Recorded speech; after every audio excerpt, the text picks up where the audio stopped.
as well as the prospects, even leading up to next year's draft. I know it's a year from now, but leading up to next year's draft, definitely go check out Dante. But shout out to him and his guys over there. Linked up with them and had a damn good time at the draft. But we did a deep dive on the draft picks.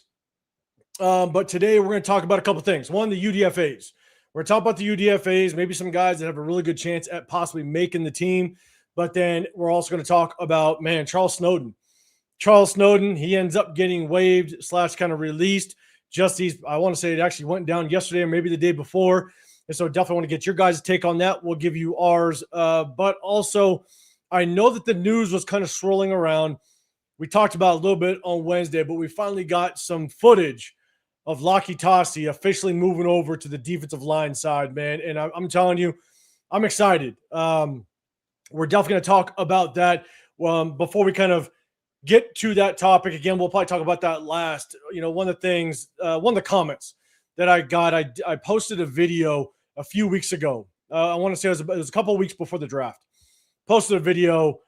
Shout out to our guy, Jack Kenna, man. He kind of said the question in one of my lives and said that he wanted to see kind of Tasi on the defensive side. Man, it'd be crazy to see him. And I kind of posted a video on it. And when Tasi originally moved to the offensive side last season, man, I was pissed. I was pissed off. I know I shared it on our lives. Chris and Severe felt the same way because I felt like this kid could do some damage as a situational interior defensive lineman. And now that he's back over the defensive side, man, I'm excited. And again, because there's some footage out there now of us being able to kind of see what he looks like on that defensive side, kind of going through some of those defensive drills. It could be nasty. And again, you just need him for situational purposes. That's all you need him for. It's just situational. 6'7", 370 something pounds. Could be a damn beast. And so shout out to everybody in here. Appreciate y'all. We're going to go through the UDFAs. We're going to talk about Charles Snowden. We're also going to talk about Tasi just a little more in depth as well with you guys, as well as my guy Severe when he pops up in here. So I'm going to say what's up to chat, man. I appreciate everybody rocking up in here. Got to say what's going on to Moon over Miami, first from the building. Appreciate you rocking. What up, Troy Gill? What's happening? What up, Jeff? What's going on, man? Appreciate you. We're all kind of late, man. I had these last 2 days, I had windows installed in my house, and it took a little bit longer than expected. And so I literally had to move all my work stuff and work/podcast setup, I guess. And I was literally scrambling to get everything back in place. So all of us were a little bit late, but shout out to you, man, for pulling up. What up, Kenneth? What's going on, brother? Appreciate you rocking with here. Let's see. Anthony, what's happening? Herman, what's going on, brother? We got Alex in here as well. Alex Torres, what's going on, man? You're saying hi, coach. You're saying hi, coach. But I think I coached an Alex Torres back in the day. Is this the Alex Torres I used to coach? I'm just asking because I know I coached Alex Torres way back in the day. Let me know, man. But either way, appreciate you. But let me know in the chat. That'd be crazy because, man, haven't seen a lot of kids that I coached with back in the day. Again, I coached in California as well as Texas, but I'm out here in Nevada. Have not coached out here in Nevada, but I did coach a Torres before. Shout out to you, big dog. Let's see. Yeah, Kenneth, I think I hear you check in with in Jeff's channel, and you're the Texans fan, man. Shout out to you. Appreciate you rocking over here. Let's see. What up, Larry? What's going on, man? You're saying that's definitely good in 5. It's about time. Rugby doesn't translate at all to the offensive line position.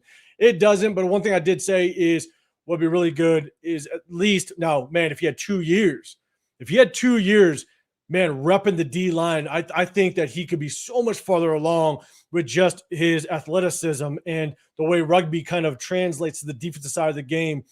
I think he'd be so much farther along, but I guess one upside that you can say, and again, I mentioned this a few weeks ago when I brought the topic, was maybe him repping the offensive line. He got a little bit more understanding as to just kind of what offensive linemen want to do as it relates to scheme and technique, right?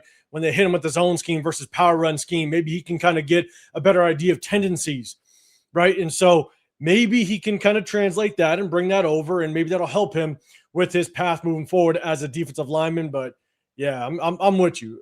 Rugby doesn't necessarily translate to the offensive line. But one comment that I got, sorry, I'm going to backtrack a little bit. One comment that I got from that video that I posted was basically to kind of paraphrase it, was he was saying that not sure why everybody's making a big deal about him playing offensive line. It's not that difficult to learn.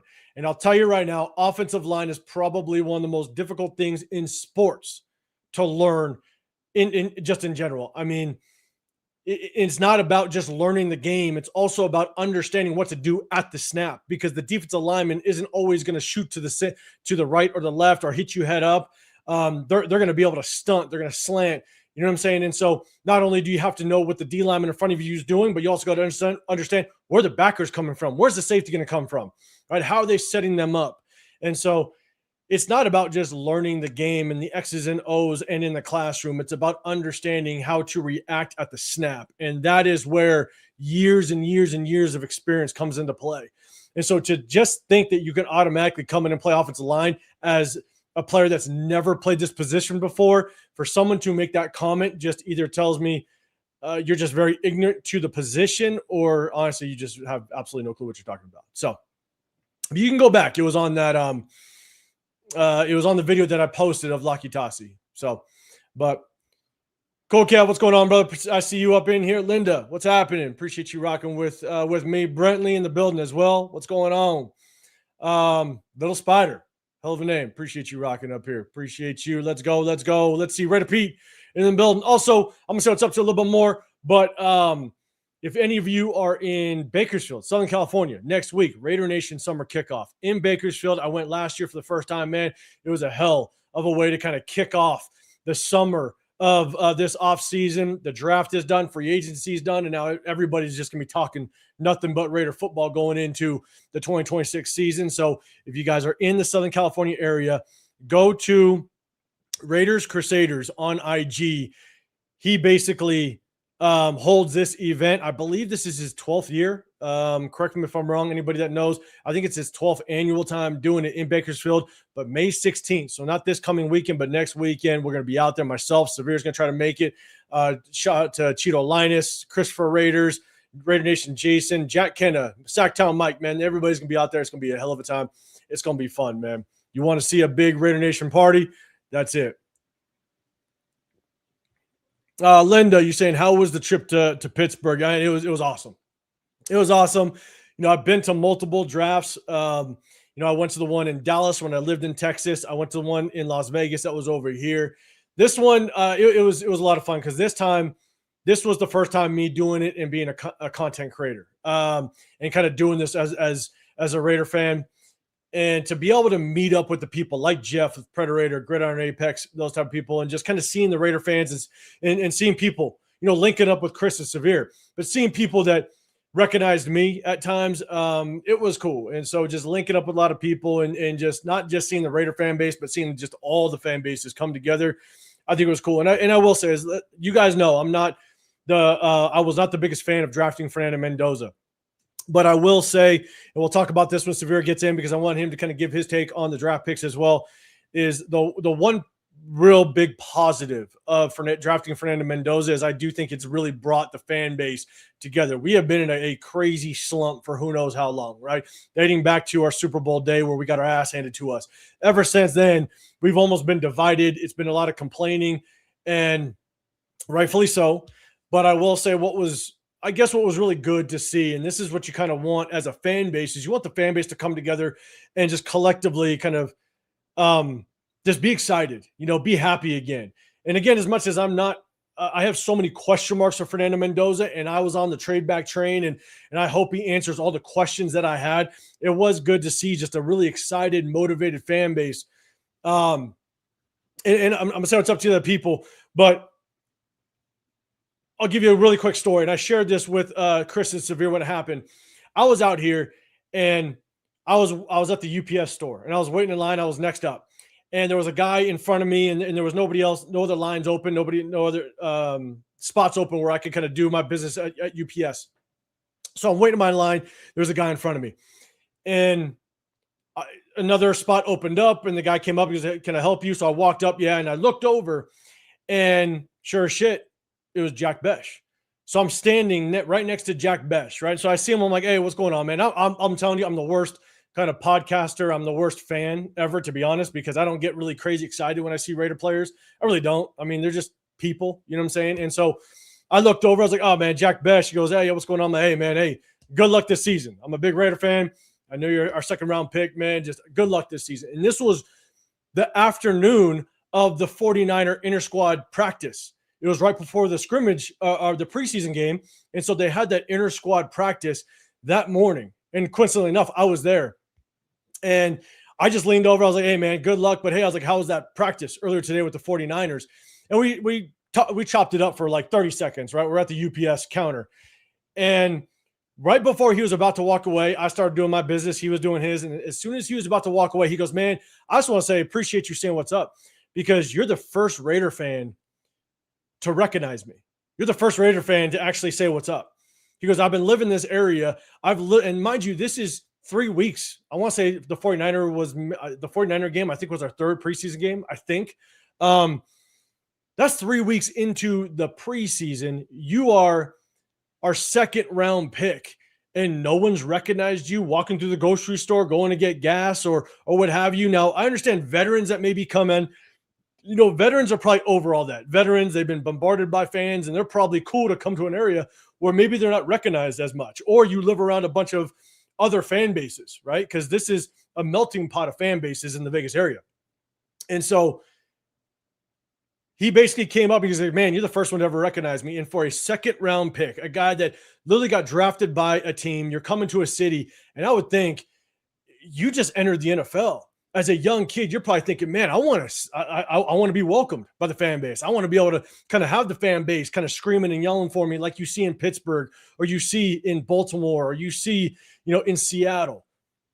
But unfortunately, he didn't get it. So I think ultimately, overall, the one positive that I can, without question, state is that I think just seeing the excitement that the fan base brought when Fernando Mendoza came out in Henderson and stuff like that, I will definitely take that as a good thing without question.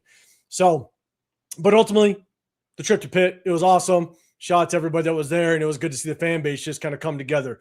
Again, even though I was on Team Trade back. But that was my story. Hopefully you enjoyed it. But I got to bring somebody else into the building, man.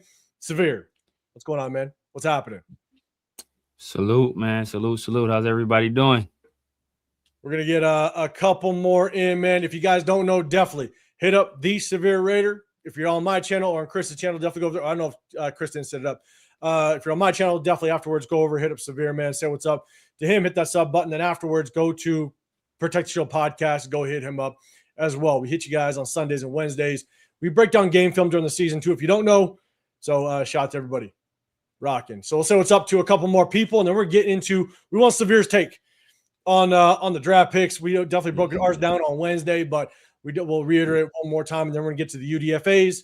We're going to talk about Charles Snowden, and then we're going to talk about Laki Tasi, our guy. So we got Fish in the building. Broncos fan. Shout out to you, man. Let's see. Salute. What up, Rebel? Let's see. I think you're saying, Rebel, you're saying about Laki Tasi moving to defense. Shout out to you. What up, TK? What's going on, big dog? Money Chuck in the building. What's happening, man? Brim Blood in the building as well. What's going on? Edgar in the building. What's happening? I heard Laki Tasi nose guard. Hey, we're going to talk about that at the very end, big dog. I promise.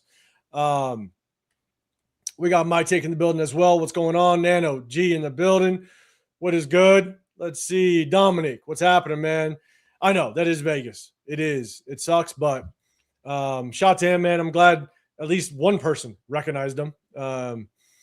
What up, Loon? What's going on, big dog? What's happening? Let's see. MG's in the building as well. What's going on? Okay.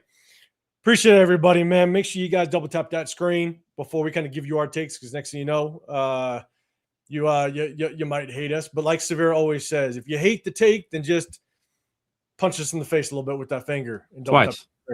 Hit us in the face twice. So what I'm going to do is I'm going to pick this up. This is the easiest way to kind of go over it. We're going to go over the draft picks, man. Let me go ahead and share the screen right quick. We're going to do this. Got to make sure I share it first. So Severe, get your take on it, man. Let me put this up real quick. Yes, Jeff, we did like Don better than you, and I will say, brother, you definitely outkicked your coverage. Come on, I'll kick your coverage, bro. Power to you, Jeff. Power to you. 100%, man. Yeah, I mean, Jeff was always a cool guy. Jeff was always cool. Jeff was always our guy. You know what I'm saying? But then when Don comes in the picture, we're like, Jeff, hey, Don, there's 4 seats at the table. We only can pick one. We know who we're picking. We're just saying. Shout out to Don, man. She definitely held it down for Jeff and the entire week, and it was a lot of fun, big dog. Okay. All right, man, Severe. So we're going to start from 1. We're going to go all the way down. Mendoza, right? Obviously, initial reaction. What's your thoughts? Obviously, a lot of us were, in the hopes that maybe we trade back, build this roster out a little bit. Obviously, had some question marks, but what's your thoughts, man? Floor's yours. Yeah, man. Mendoza is that was Thanos. What did Thanos say? I am inevitable. Well, we all knew what was happening. Well, no, before I get into the draft, first of all, I want to say, I put a message out on IG, about my cousin. He was having some health issues, man, and I just got overwhelming response from everybody, man. Just everybody sending in prayers and positive energy, man. So I just want to thank everybody that that hopped on IG to send those messages to me, man. It is much appreciated. But yeah, I mean, getting into the draft, Mendoza, we kind of knew what was happening.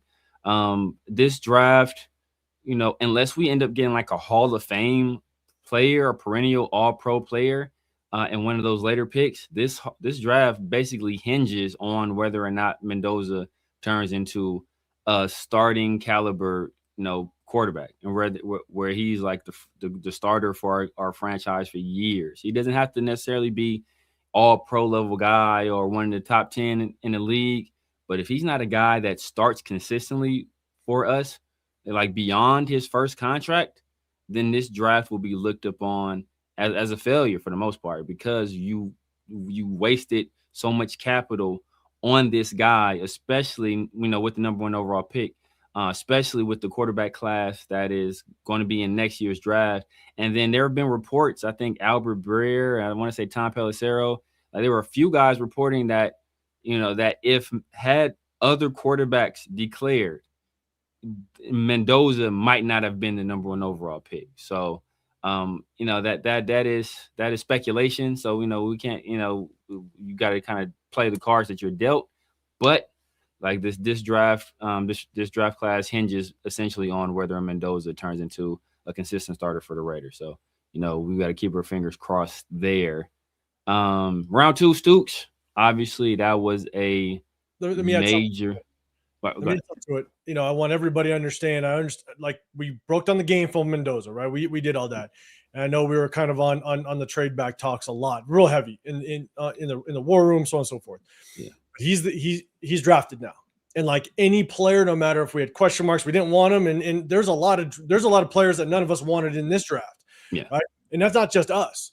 It's other guys. How many people had Keon Crawford on their radar? You know what I'm saying? And so we're going to talk about some guys, and just because Keon Crawford wasn't on your radar doesn't mean you're not going to root for him. And so just because we weren't the biggest Fernando Mendoza fans at number 1 doesn't mean we're not going to root for him. I want to give my kids candy, God damn it, for all the right reasons. And the only way that happens if Fernando Mendoza actually does well. And so I'm rooting for him. We're all Raider fans. And from the moment his name was called, we're hoping that he changes this organization around, because we want to get back to the winning ways. And again, I was probably the hardest critic overall on him, and I hope he answers all the questions. So yeah, I understand people want to go, just because we drafted him, all of a sudden now he's the savior. No, just like Tyree Wilson, just like Jamarcus Russell, just like Cleveland Farrell, just like Damon Arnett, just like every first rounder we have drafted before Fernando Mendoza, they have to prove it. Just because we picked him doesn't mean he's the savior and he's the guy, right? He's got to prove it, just like every other draft pick. And I'll preface this, even if we traded back, doesn't make me right, doesn't make the decision right, because ultimately it has to play out. We have to figure out what it's going to ultimately end up being. And so for people want to crown him all of a sudden, because I'm hearing it now more than ever that he is the savior, and now he is going to be the guy. Everything is a wait and see. So, all right. My bad. Go for it. Round 2, Traydon Stokes. Yeah, yeah. Well, yeah, well, just keep it on Mendoza for a little bit longer. Like you were saying, everybody wants him to be the savior. We haven't had a first round quarterback succeed for this franchise since Kenny Stabler. Ken Stabler was taken in 1968. My mother was born in 1967. Is my mom. I'm damn near 40. And my mom was only one the last time we had a successful first round quarterback. So I know we're all hoping against hope with that situation. Hopefully, we've built the proper infrastructure for him to succeed. Don't know if we did a lot of this draft class to help him. We'll get to that. But hopefully, we have the proper infrastructure in place to help him be a successful pro. Round 2, we took Traydon Stokes. I think that was a massive surprise for me personally. Especially there's a lot of guys on the board. Denzel Boston, I know that was a favorite among Raider fans. He was still on the board. Lee Hunter is another favorite among Raider fans. He was still on the board. A guy I liked early on that I didn't think was going to be available. Caden McDonald, he was still available. And we actually traded back and we let him go to Houston, an AFC rival who already has a tremendous defense. And the one thing that we're missing is what he brings. So we let him go to a defensive line that has Daniil Hunter and Will Anderson. So, I think that may end up being a miscalculation because if we're to reach the heights that we want to reach, we're going to have to see that guy eventually. But just looking at Traydon Stokes in a vacuum, we didn't have a free safety on this roster. I think we talked about it ad nauseum. We didn't have a guy that was a true post safety, ball hawking free safety here. And he's a guy that offers that. He's a guy that has played outside corner. He's played in the slot and he's played free safety. So he offers you some versatility. He's probably a plug and play starter immediately. He's mature as he should be. He's about to be 25 years old. So, he should be extremely mature. He was, I think he was a 2 or 3 year captain with the Wildcats. So, and he's a guy that got a lot of ball production in college. At the time of the pick, I hated the pick just because, first of all, I don't think you take, I don't believe in taking safety super duper early unless they're just like freaks in terms of they help in run support and they're great in coverage. Like Traydon Stokes, he's good in coverage. He gets a lot of ball production. Not really going to come up and get a lot of make a lot of plays in the run game. But the way our defense is structured, hopefully we do a little bit to kind of conceal that. But just in terms of a guy that's going to turn the ball over and get some ball production, I think he's a guy that did a fantastic job of that. So just looking at it in a vacuum, just him as a player. What he did in college and the roster needs, I'm not mad at the pick. If you get to looking at where he was taken and who else was on the board, then I'm a little more critical. But, Spytech isn't looking at it that way. He's just looking strictly at, what do we need as a team and what is he as a prospect? Where was he on their board? And he probably felt it was a area where his draft board met positional need and it was close enough where you pull the trigger. I think what's just difficult is we heard Traydon Stokes, right? And we know that we were looking for a true safety. I just don't know, can Traydon Stokes play a true safety position? I think he could possibly play it. I think he's probably arguably a better over the top safety where he can just be the last line of defense potentially because he can get sideline to sideline. But man, I went back and I watched a couple games. I watched him against Arizona State where all of a sudden he goes against Jordan Tyson. And Jordan Tyson took him a couple times. I'm talking like beat him deep, bad. Then you go and I watched I believe it was the Cincinnati game and the BYU game. And there's definitely some really good plays, but then there's just some plays where just purely missed the tackle. Yeah. So and that's the thing with them. Like if you're gonna put whether he's free safety or he's slot, when you're a slot corner, you have to be able to help in run support. And he's not a guy that's he willing tackler. Yeah, okay, I'll give you that. But like being willing isn't the end all be all. You have to actually execute. And he's not a guy that's great at that. Ironically, and what's funny about the Arizona State game is that everybody points that's the game where he had that crazy interception. I forgot who was the receiver. It wasn't Tyson though. I forgot who the receiver was, but he had that like crazy, or he like jumped over the top of the guy and picked the ball off. And that's the play that's the play a lot of people point to, like, look at this guy. You see this play? But I mean, also chat, do me a big favor, hit the hashtag Raiders if you have a question for us or a comment to it. Then it just catches my eye, because the amount of people that are just in the chats, because we're streaming to multiple spots, it definitely catches my eye. So, but look, I think it was a good pick. I think the only thing, and I'll kind of just end my thing on Traydon Stokes, is, again, guys like AJ Halsey and the kid from I'm looking at his name, the kid from USC, Kamari Ramsey. Kamari Ramsey. Like those two guys, I thought you want a true free safety. I thought maybe you could address that more in the third. Yes. And then get somebody in the second, again, like a receiver that would just something else. So again, that would have just been the way I would have gone. But again, I do like Traydon Stokes. I think he fills a need. My biggest question mark is, where exactly is he going to fill that need? Because you have now three guys that look very, very similar. Jeremy Chin is a box safety that you can kind of move him around. Isaiah Paul-Mal is the same thing. And so where is the true free safety in this offense? Now, are you going to play more of a two high safety look, which is what a lot of the defenses are now moving to? Like, scratch that cover three. Get rid of that goddamn cover three. That's a Pete Carroll thing. But are you going to play more two high safety to where now it's a Traydon Stokes and Isaiah Paul-Mal side by side, kind of playing over top, splitting the field, disguising coverages, and then maybe using Jeremy Chin as a true box safety? I could see that happening. And if that's how you want to run it, I could definitely see it working out better that way. Yeah. But it just opens up, it just leaves that question mark open.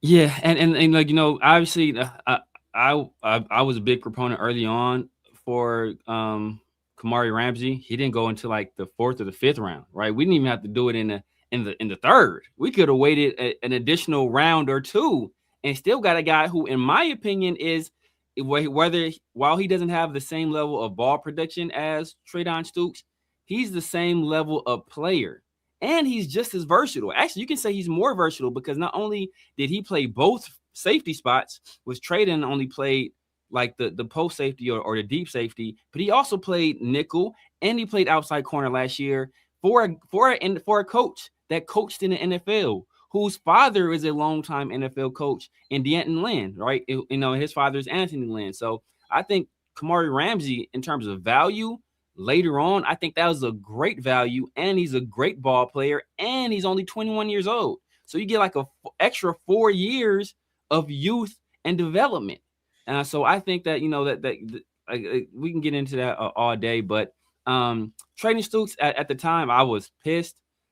Looking at it now, I'm not quite as mad. I understand why they did it, but I just think we left some value on the board by drafting him in the 2nd round. Cause the Oak, I think hopefully I'm pronouncing it right. It says Stokes is Stokes a spy tech or Kubiak pick? Spy tech. I'm thinking spy tech. That would be my guess. Yeah. But like he's a win now player. He's a plug and play guy.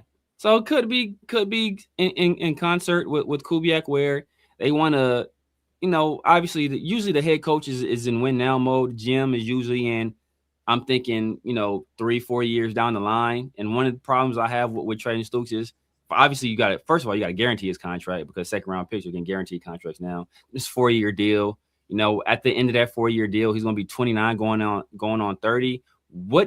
How does that second contract look like, right? Like, what do you do with that second contract? Because at the end of that second contract, you sign up to another 4 or 5 year deal. He's going to be 33, 34 years old at the end of that deal. So, like, what does the back end of that deal look like financially for your franchise? So I think you have to make a little bit more business decisions, but obviously the team is not thinking that far ahead. They're thinking maybe 3-4 years max ahead, not 7 or 8 years down the line. So for the time being, like I said, I think I understand why they took that guy in the 2nd round. Yeah, and Donuts Duncan, what's going on, man? I think you and Jay Downs, you guys were on a little bit earlier, man. Shout out to you guys. If you guys don't know, man, definitely go hit up Donuts Duncan as well as Jason Downs. Hit them up, man. They go live as well throughout the week. Definitely tap I was in their chat. I was in their chat ruffling feathers. Yeah. I got my windows replaced. I was screaming. Was trying to deny Ashton Genty got hawked. Look at this guy. Kevin Byard hawked him. I'm not saying nothing because Quark was on. Me and him, we were boys for a little bit with Ty Simpson. Okay, all right. So I gotta ride that out as much as I can. Shout out to you, Quark. But don't think you're saying I'm all for scrapping the cover 3. Do you both think Stokes ends up taking a step back because we go away from the cover 3? I have my take on that. Severe, do you have any thoughts on that? I think Stokes might take a step back just because teams just might target him more. I think last year he got a big pass because he was rarely targeted. Because we had Caillou Blue Kelly on the other side, or we had, we were just working the stuff underneath, and teams were picking on Devin White like consistently, right? They were just throwing the ball wherever they saw Devin White, throw the ball there. Wherever they saw Caillou Blue Kelly, like the Cowboys game, literally, that was their game plan. You can see it. They were finding where Caillou was, who was on Caillou. That's the guy we're going to, and that's why George Pickens was looking like, like prime Andre Johnson out there. Like, it was ridiculous. So I think just by virtue, I think teams targeting him more. I think that might hurt him. But, we talk about Stokes. The guy that could be hurt the most by this is Darian Porter. Because not only is he a guy that hasn't played the position for a long time as it is, I think only 1 year starter at Iowa State at corner, but his 1 year in the NFL, he was in that cover 3 scheme, and now we're snatching that scheme from under him, which he fits that scheme, just from body type wise. Look at the skill set, his traits, that he's a perfect cover 3 corner. If we take that away from him, and now he has to learn an entirely new system, learn new concepts, like different ways to play press, because it's playing press is different in the cover 3 as it is to some other schemes. Like, he has to learn all that brand new again. So it that could stunt his growth, and he's already an older prospect as it is as well. So, that could shorten the shelf life you have on a guy like him. So, like, it's incumbent upon like our front office and our coaching staff to really do a real good job of coaching these guys up and preparing them, because this could be this could create a tremendous learning curve for some of these corners. Yeah, for me, I think with Eric Stokes, you bring him back, and it was good that I think they prioritized him to bring back, because outside of Eric Stokes, we had a very, very young cornerback room. Darren Porter, DC Richardson, we just didn't have any veterans. So I think you bring back Eric Stokes because, one, I think he played solid enough to justify him bringing competition into the room, but you need a veteran. And now we go in, and we're going to talk about the other corners, but you go after 2 corners in this draft class that I arguably can say could probably take all the spots in this cornerback room. If Jamal McCoy stays healthy, Hezekiah Masses, I think he's solid enough that he could definitely push this cornerback room. So I think what Eric Stokes brings is veteran presence, as well as really good just competition. And so, but I do see him more as a zone corner, not a man-to-man corner. I just don't see him man-to-man. And kind of same thing with Darian Porter. Now, you could easily say that Darian Porter was a Pete Carroll pick because of the cover 3 scheme. Yeah. And so I think, Severe, it's all the points that you just made, and teams had other places to go to because we were very weak in other places on the defense as it relates to pass defense. I also think that you bring – they brought Eric Stokes back on purpose. He was a free agent, going to go to the market, and they brought him back on purpose, knowing what scheme they're going to run with Robbie Leonard. So they brought him back for a reason. I think he might take a step back just naturally because we've addressed this cornerback room with some young talent that I think can definitely come out and play. So I don't think it's just the cover 3. I think there's some good talent in this cornerback room. So young talent that we need to grow on. But Severe, I agree with you. I think Darian Porter, if that was truly a Pete Carroll pick, it's surprising that you would go and get 2 corners in this draft. when you bring back a guy in free agency of Eric Stokes and you drafted a Darian Porter under Spytek's regime. So, yeah, maybe in Darian Porter might his job might be very interesting moving forward. So, hopefully, that answer your questions, Duncan. Let's see, Larry, real quick. I hope Mendoza is able to redshirt the entire year and coming for small spells to acquire some minimal game experience. What's your thoughts? I'll say this first. Actually, it's really quick. I'm always a proponent, and I said this well before the Tom Brady stuff came out. I want a quarterback to sit a full season. It's short-term pain for long-term gain, right? I want a quarterback to learn. If he's ready, then play him. But I want him to learn, and I want him to be a damn good quarterback for the next 13 to 15 years. But I think what they did is they set up the situation really well for Fernando Mendoza. You bring in Kirk Cousins that's going to basically play as long as he does well. And if Kirk Cousins starts to shit the bed by week 8 or 9, then maybe they pull the trigger and we see him. But I think they did a really good job of setting up the situation where Kirk Cousins can play and play as long as they want him to. And they can let Fernando Mendoza sit. So I'm with you. I hope they redshirt him as well and give this kid the best chance to be successful, sit and learn, because, everybody's saying he's taking snaps under center. He's taking snaps. Yeah, he better be. Everybody's saying, see, he's working on it. Well, yeah, he better be, because one, he didn't do it. And two, when you see the clips of him working under center, one, it looks sloppy. And two, he looks like an 8th grader trying to take a snap for the first time, putting his hand under center. And so it looks very foreign to him. And so him taking the 25 to 50 snaps after practice, yeah, you better.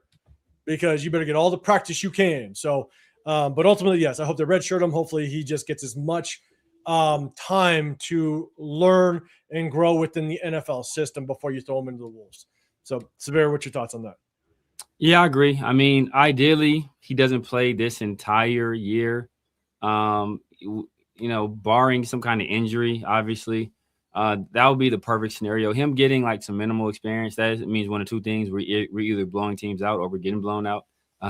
Which, one of those is more likely than the other. I'll leave it to the chat to decide which one. But ideally, yeah, you just let him sit this year, let him learn the entire year. Hopefully Kirk is keeping us competitive enough and, keeping us on enough of a right track in terms of wins and losses that, the coaching staff they don't feel pressure from the fan base to throw a guy out there earlier than he's ready to be thrown out there. So the ideal situation is he sits the entire year. He learns the NFL game. He learns the offense. He gets comfortable completely with the nuances that this system brings, just in terms of taking snaps from under center, turning his back to a defense, doing play action, some of the boot actions we're going to have to do. Like, he gets completely comfortable doing all of that stuff before he's thrown out there. And hopefully in next year's draft, we're able to, identify some weapons, right? Like, we will see right now what we have. We'll identify what we have in Trey. We'll identify what we have in Jack Besh. We'll see what we have on with some of the guys on this roster, and that can let us better build, some skill positions around him to offer him even more of a chance to succeed. Yeah, and Severe, I think you got this one. Oh yeah, I didn't click on that one, but the Emmenwari, I mean, I don't really think that's his skill set. For Stokes, I don't think Emmenwari he was a different kind of animal at South Carolina, man. I don't think Stokes is on that level. I think Stokes is, for the most part, he's going to be in the nickel or he's going to be the deep safety. Chin will probably play the Emmenwari role before Stokes is, to be honest with you. He's as athletic as Stokes, if you think about it. He's bigger build. I think Chin was a 4.3 guy as well when he was coming out.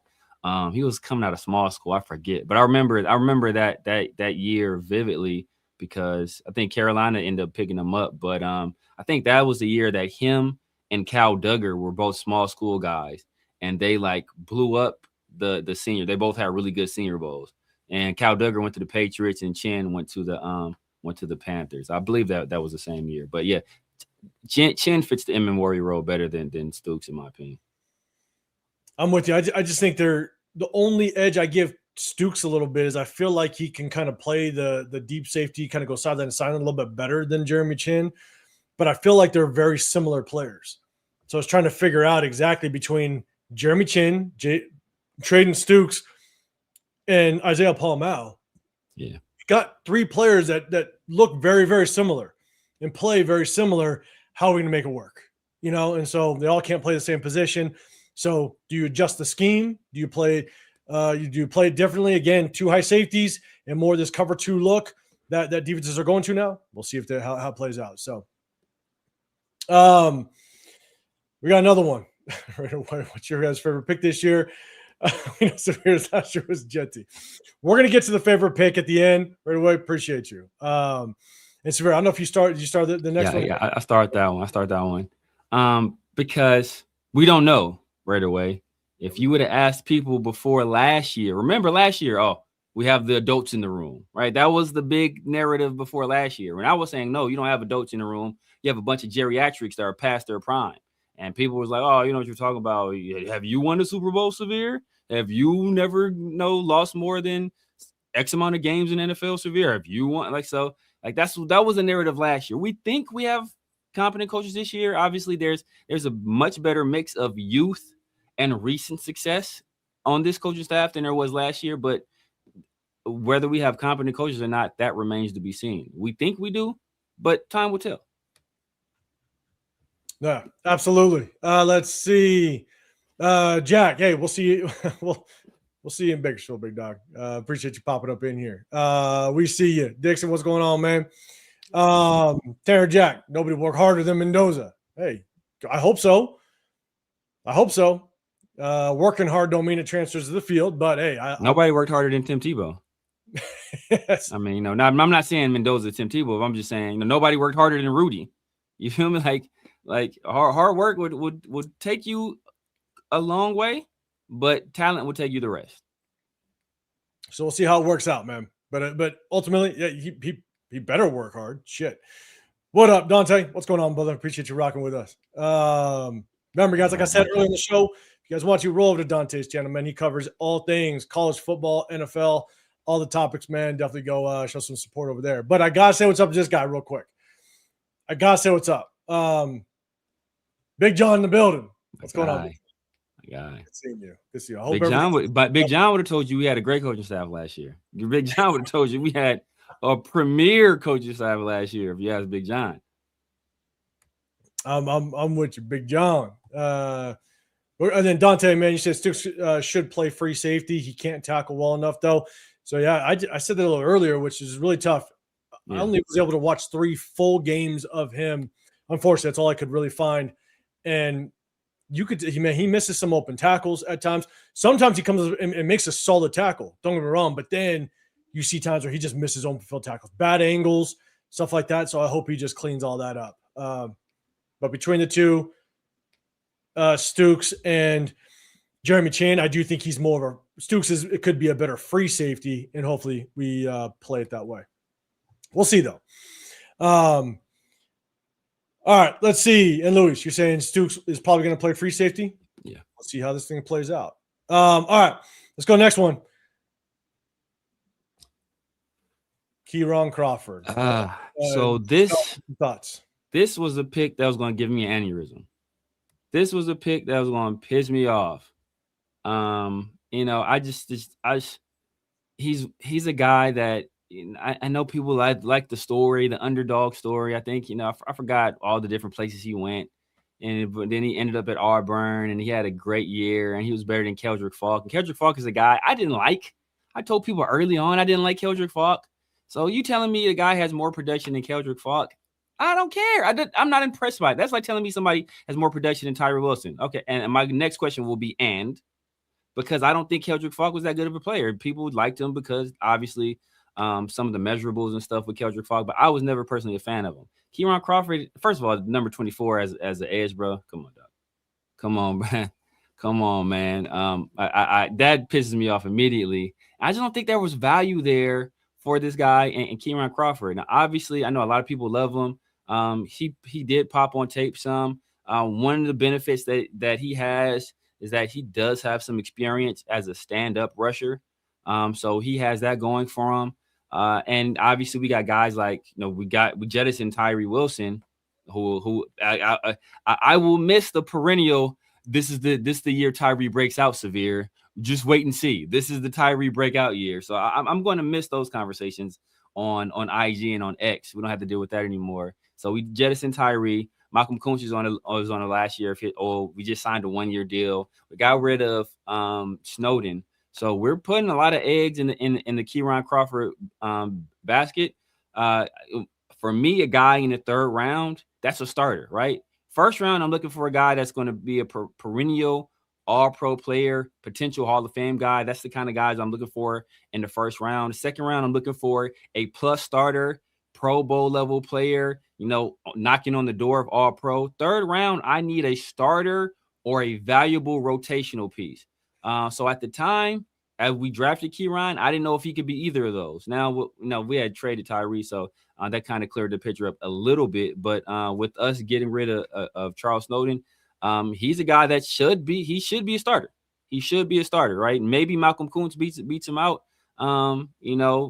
depending on what the regime is thinking, whether they value some production now or whether they want to get Kieran Crawford on the field immediately. But it's still, I just don't think. I think there were better players on the board at positions of need than Kieran Crawford. And I think if we wanted to take a guy like that, we could have waited. So, and I think, it's not necessarily his fault. I know we gave Mason Graham some grief about it last year, but day 2 of rookie minicamp, he's sitting out. He's on the sideline. Day 2 of rookie minicamp. It's like, come on, man. So I didn't think the value was there, but we shall see. We shall see. I hope I'm wrong on this because we've been looking for a guy that could complement Max for a while. We thought we drafted one when we got Tyree. We had a glimpse of what it would look like when Malcolm was balling down the last half of that season before he tore his ACL. I know the coaching staff was extremely excited about what he was doing that offseason. And then obviously he had that injury and he hasn't been the same since. So we're hoping that Kieran Crawford can be the guy. But I just think there were other places we could have gone with that pick. And the fact that we took a guy that I personally feel was a reach. This may be the Kieran Crawford may be probably my least favorite pick of this. Oh, no, there's another guy that I like less. But this is one of my least favorite picks of this draft class. I'm with you. I'm going to get my take here real quick. But, hey, what up, Rafa, man? Appreciate you. Appreciate you throwing out a super chat out there, big dog, man. Guys, make sure you guys go hit up Rafa's channel, man. But he always taps in with us, man. Appreciate you, big dog. Man, he covers all boxing, UFC, all that fun stuff. Definitely go show some love, man. But, Rafa, I appreciate you popping in with us. And then, Rick L, we're going to talk about Snowden here in just a minute, man. But appreciate you rocking. I see you. And Angelo, I know you guys, the Crawford with the boxing, I get you. But you said Crawford will be the Kuntz replacement if Malcolm doesn't produce. Okay, and I like that you put that because this is going to kind of lead me into what these next 2 picks to me feel like. Okay, so you said that Crawford will be the Kuntz replacement if Malcolm doesn't produce. Well, if Malcolm does produce, then that means Crawford's on the sideline. If he does produce, Malcolm's on Crawford's on the sideline. To Severe's point, 1st round, 2nd round, 3rd round.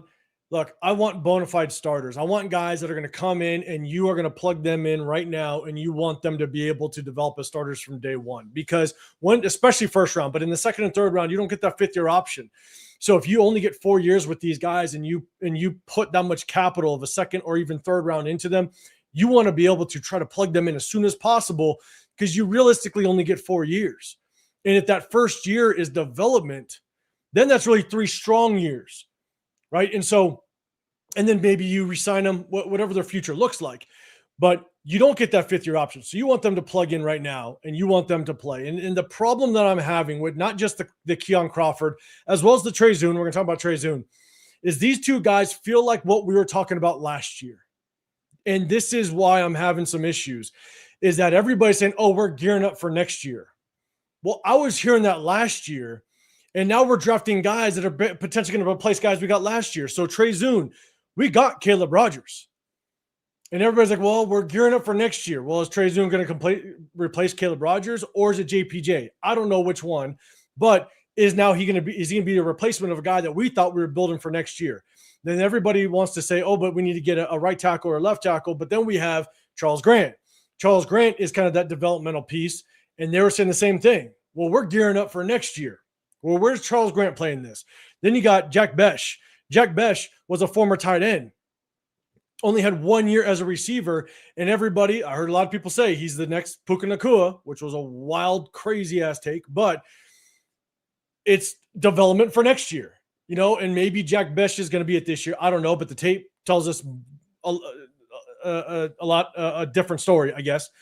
Darian Porter, former receiver, 1 year at corner. So you're kind of developing him, but then we just went ahead and drafted 2 potentially starting corners. So what's Darian Porter's future?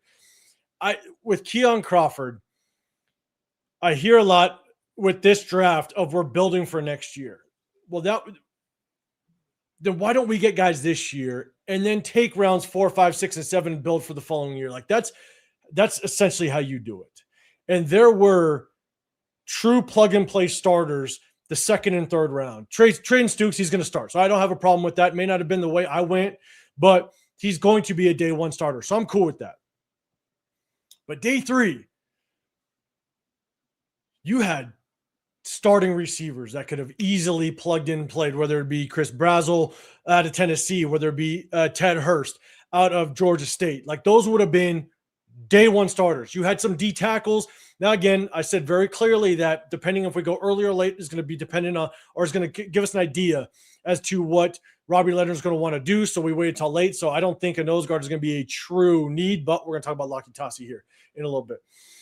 Keon Crawford, to me, you might be gearing up for next year, but holy shit, why don't we there were players that could have been day 1 starters.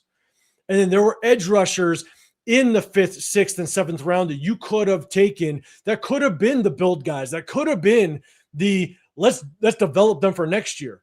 Again, a guy that I really liked out of Iowa, Max Llewellyn. I think that kid could be a damn good developmental piece that you could have got in the 7th round. That could have been a role player that could have came in and took away, 10 to 12 snaps. What's Keon Crawford going to be? Are we developing him for next year? Maybe. So it's a big question mark in the 3rd round. And for me, I would have gotten a day 1 starter to come in and make an impact on this team, which there were guys there.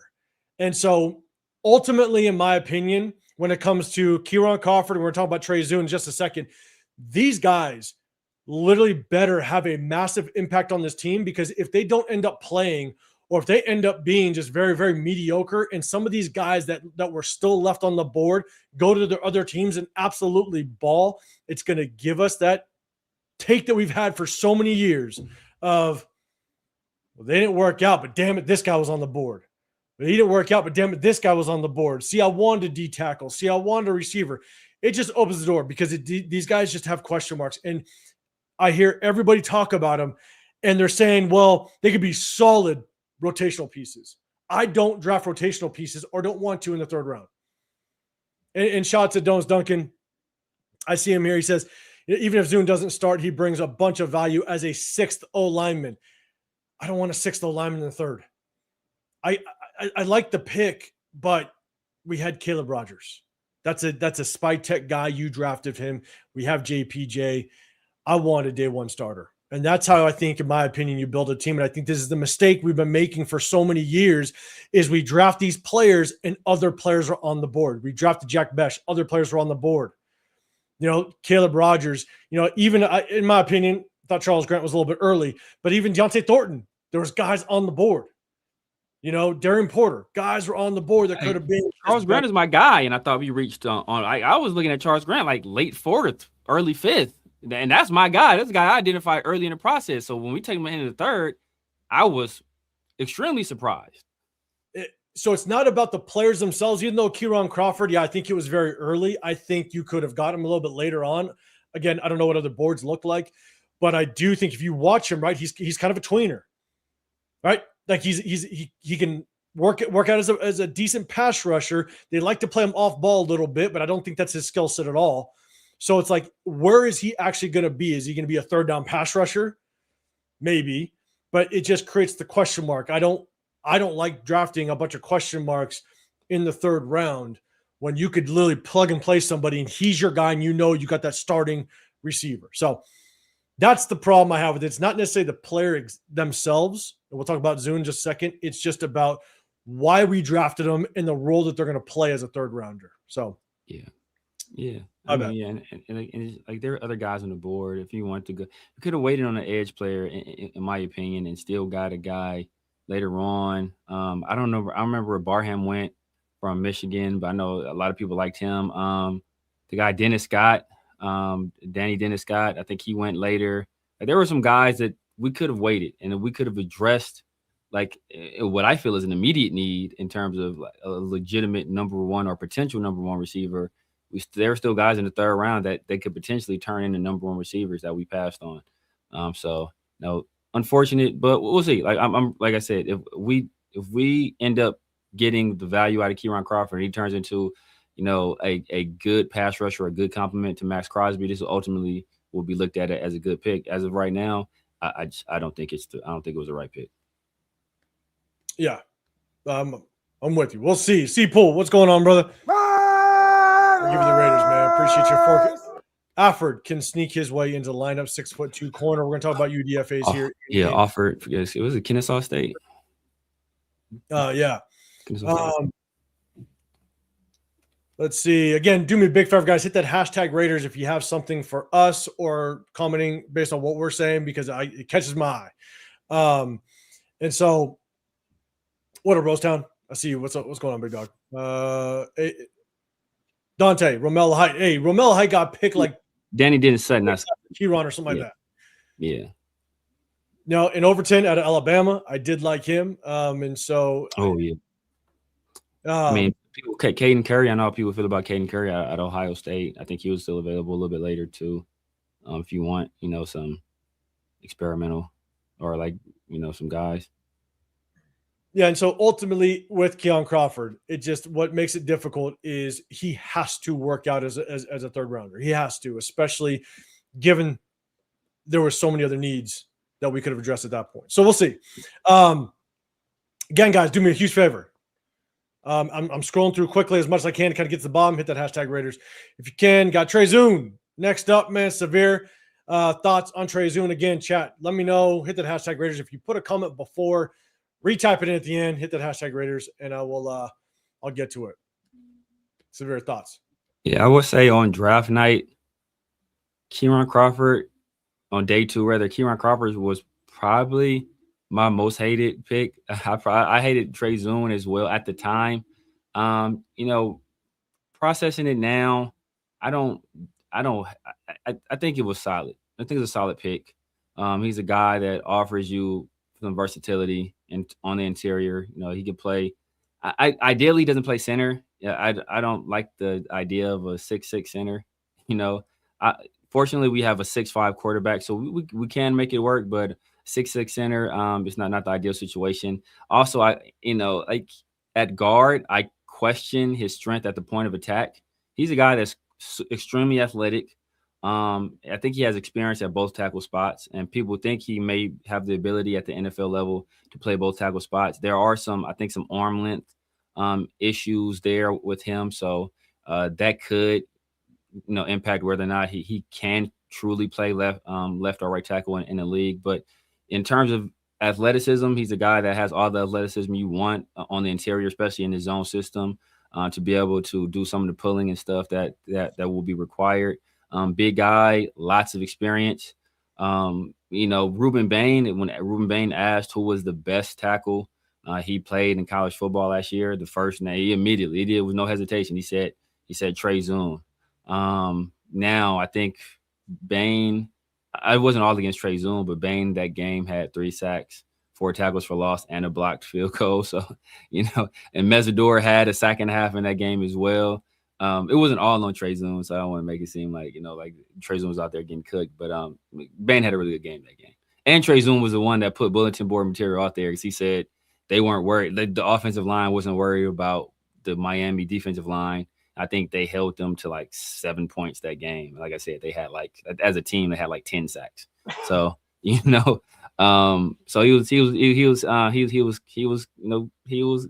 writing checks that his ass couldn't cash, but he offers some versatility. One of the important things in the NFL is who you carry on your game day roster. If you have a guy with that kind of versatility, that can play both guard spots, can maybe fill in a pinch at both tackle spots, that offers you a little bit more flexibility in terms of who you bring up and have active on game day. So maybe instead of having to bring extra offensive linemen, you have a guy that you feel comfortable enough at all of those spots where you can maybe bring up some additional skill players to help on special teams, or bring up an additional edge rusher to keep the other guys you have a little bit more fresh. He offers you some of that.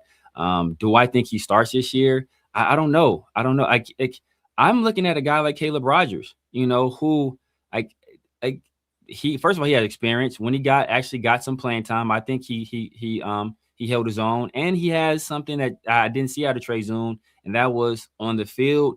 Caleb Rogers he's a mean, nasty individual, and he plays with that level of viciousness and feistiness that I want personally out of my offensive lineman. I didn't see that out of Trey Zuhn. I saw a good feed out of Trey Zuhn. I saw good mirroring skills, solid athleticism. I didn't see a whole lot of strength at the point of attack. I didn't see any nastiness out of him in terms of like wanting to impose your will on your opponent and be a guy that after the whistle you're doing some of the some of the rough tactics. I like that kind of stuff out of we talk about JPJ. We talk about my guy that played for the Dolphins and for the Bills for forever. That we had that was hurt with us. What was my guy's name? What I'm talking about, the guard. Incognito. We're talking about Incognito. I don't see that out of Zuhn. I don't see that kind of nastiness out of Zuhn. And like I said, just in terms of his strength at the point of attack to play guard, I play strength, I didn't see it. But look, man, Rebel, bro. 33 reps don't mean a damn thing, bro. That doesn't mean a damn thing in terms of playing strength, dog. That's people say stuff like this lets me know you either never played or you never lifted weights.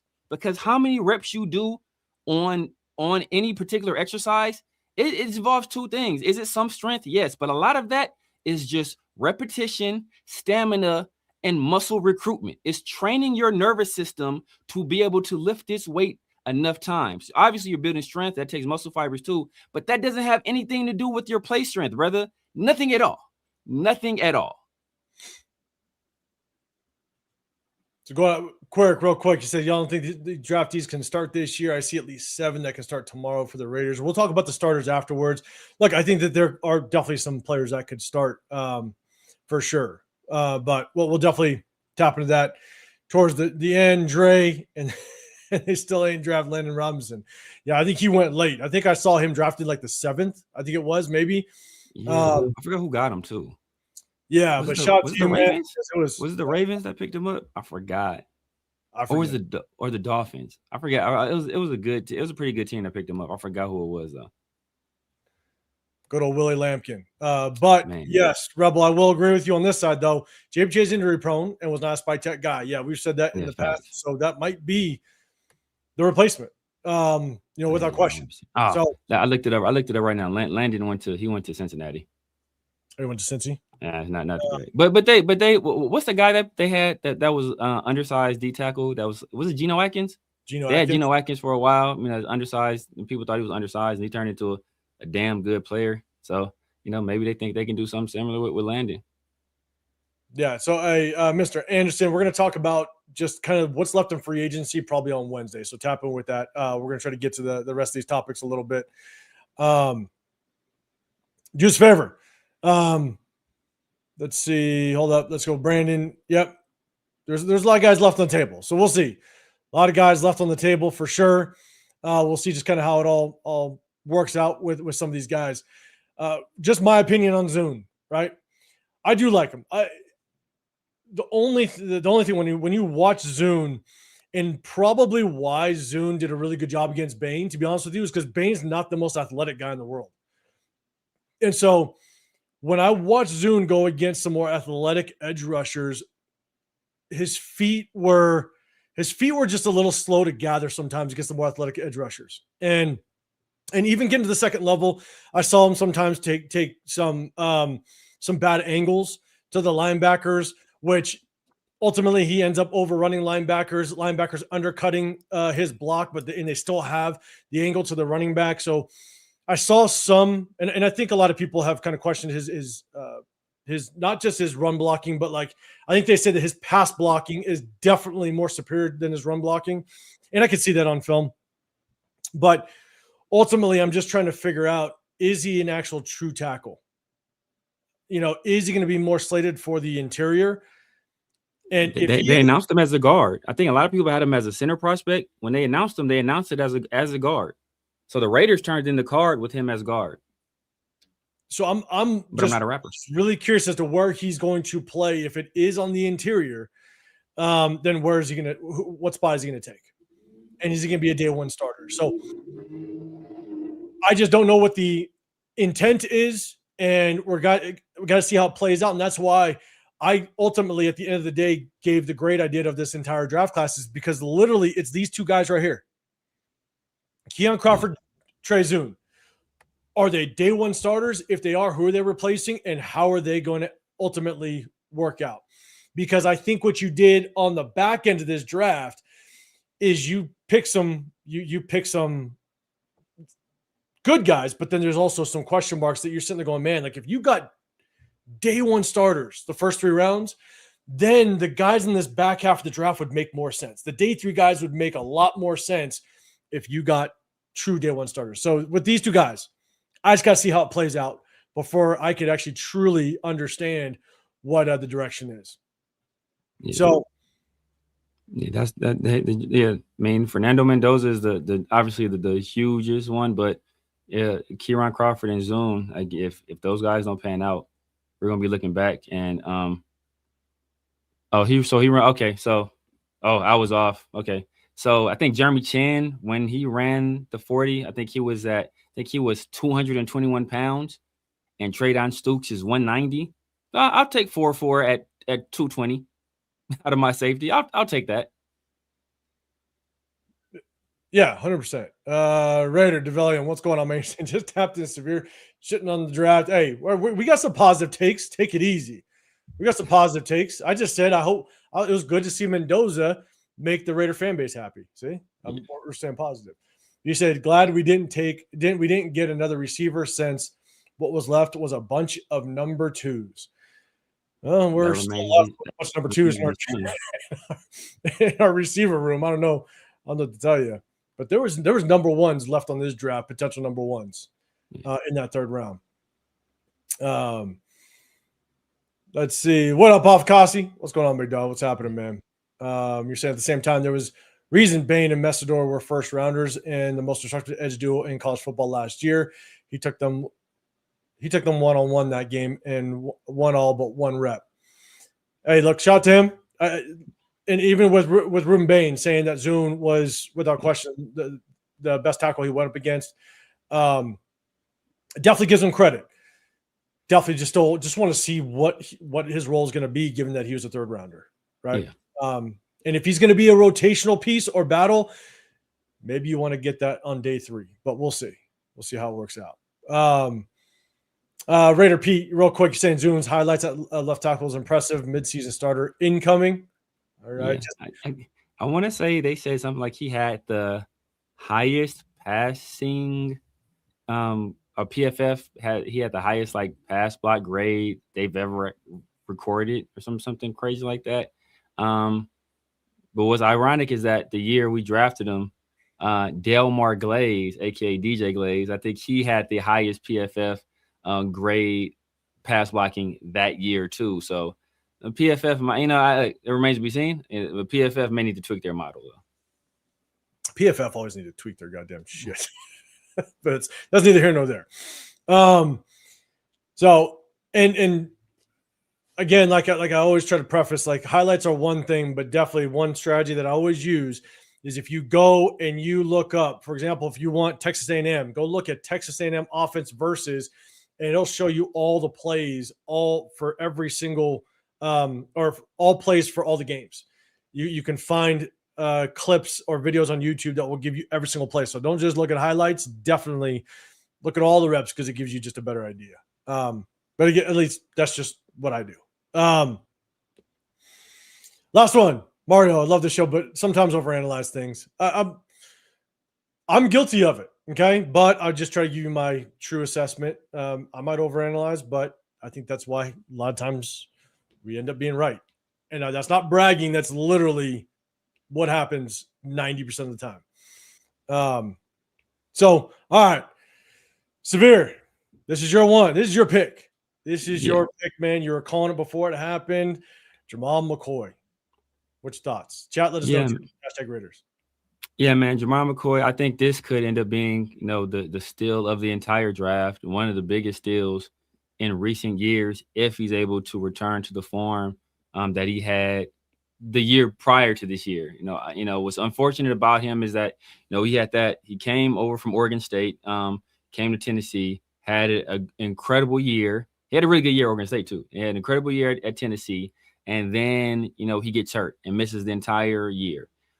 But what people saw on film that initial year was so good that they were still going to take him in the first round, or a lot of people were still saying he's still probably a first round prospect.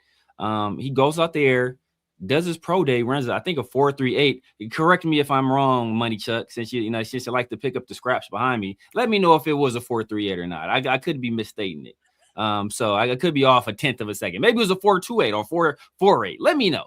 But he goes out there, he runs a good 40, has a good workout, and then people are saying, oh yeah, basically this solidifies him as a first round pick after that workout. And then some medical stuff comes out and it scares a lot of teams. I know one thing that people wondered about was, why did the Raiders trade up? I think we had the second pick in the fourth round, if I recall correctly. And we traded from the second pick in the first round to the top pick in the fourth round.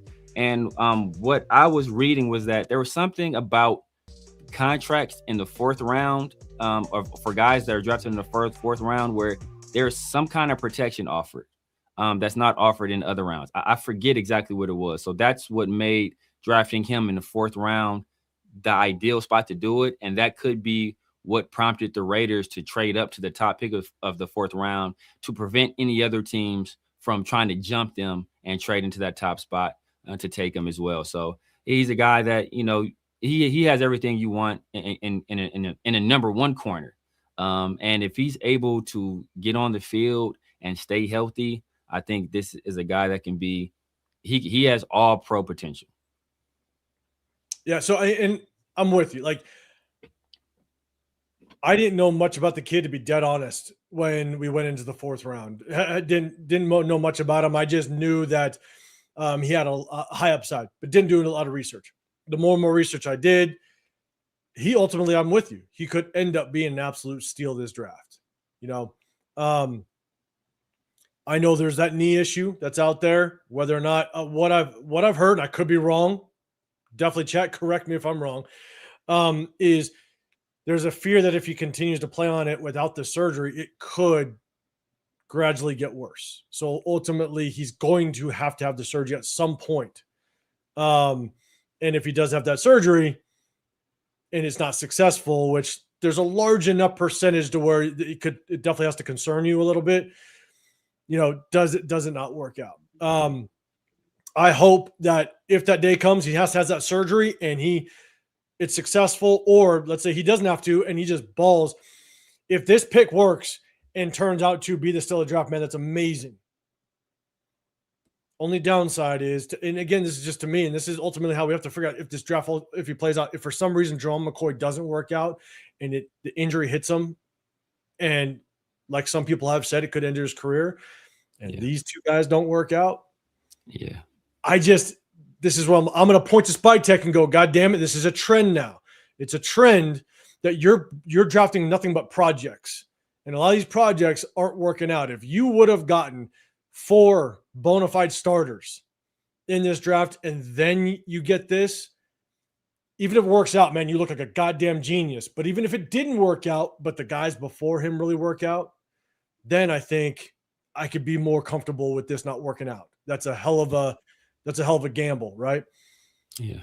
But just kind of goes back to these guys. If they work out, that's great. But it's all a question mark right now. So that is my only issue with this pick is I wish we didn't pick 2 question marks before him, given the fact that he's a question mark himself.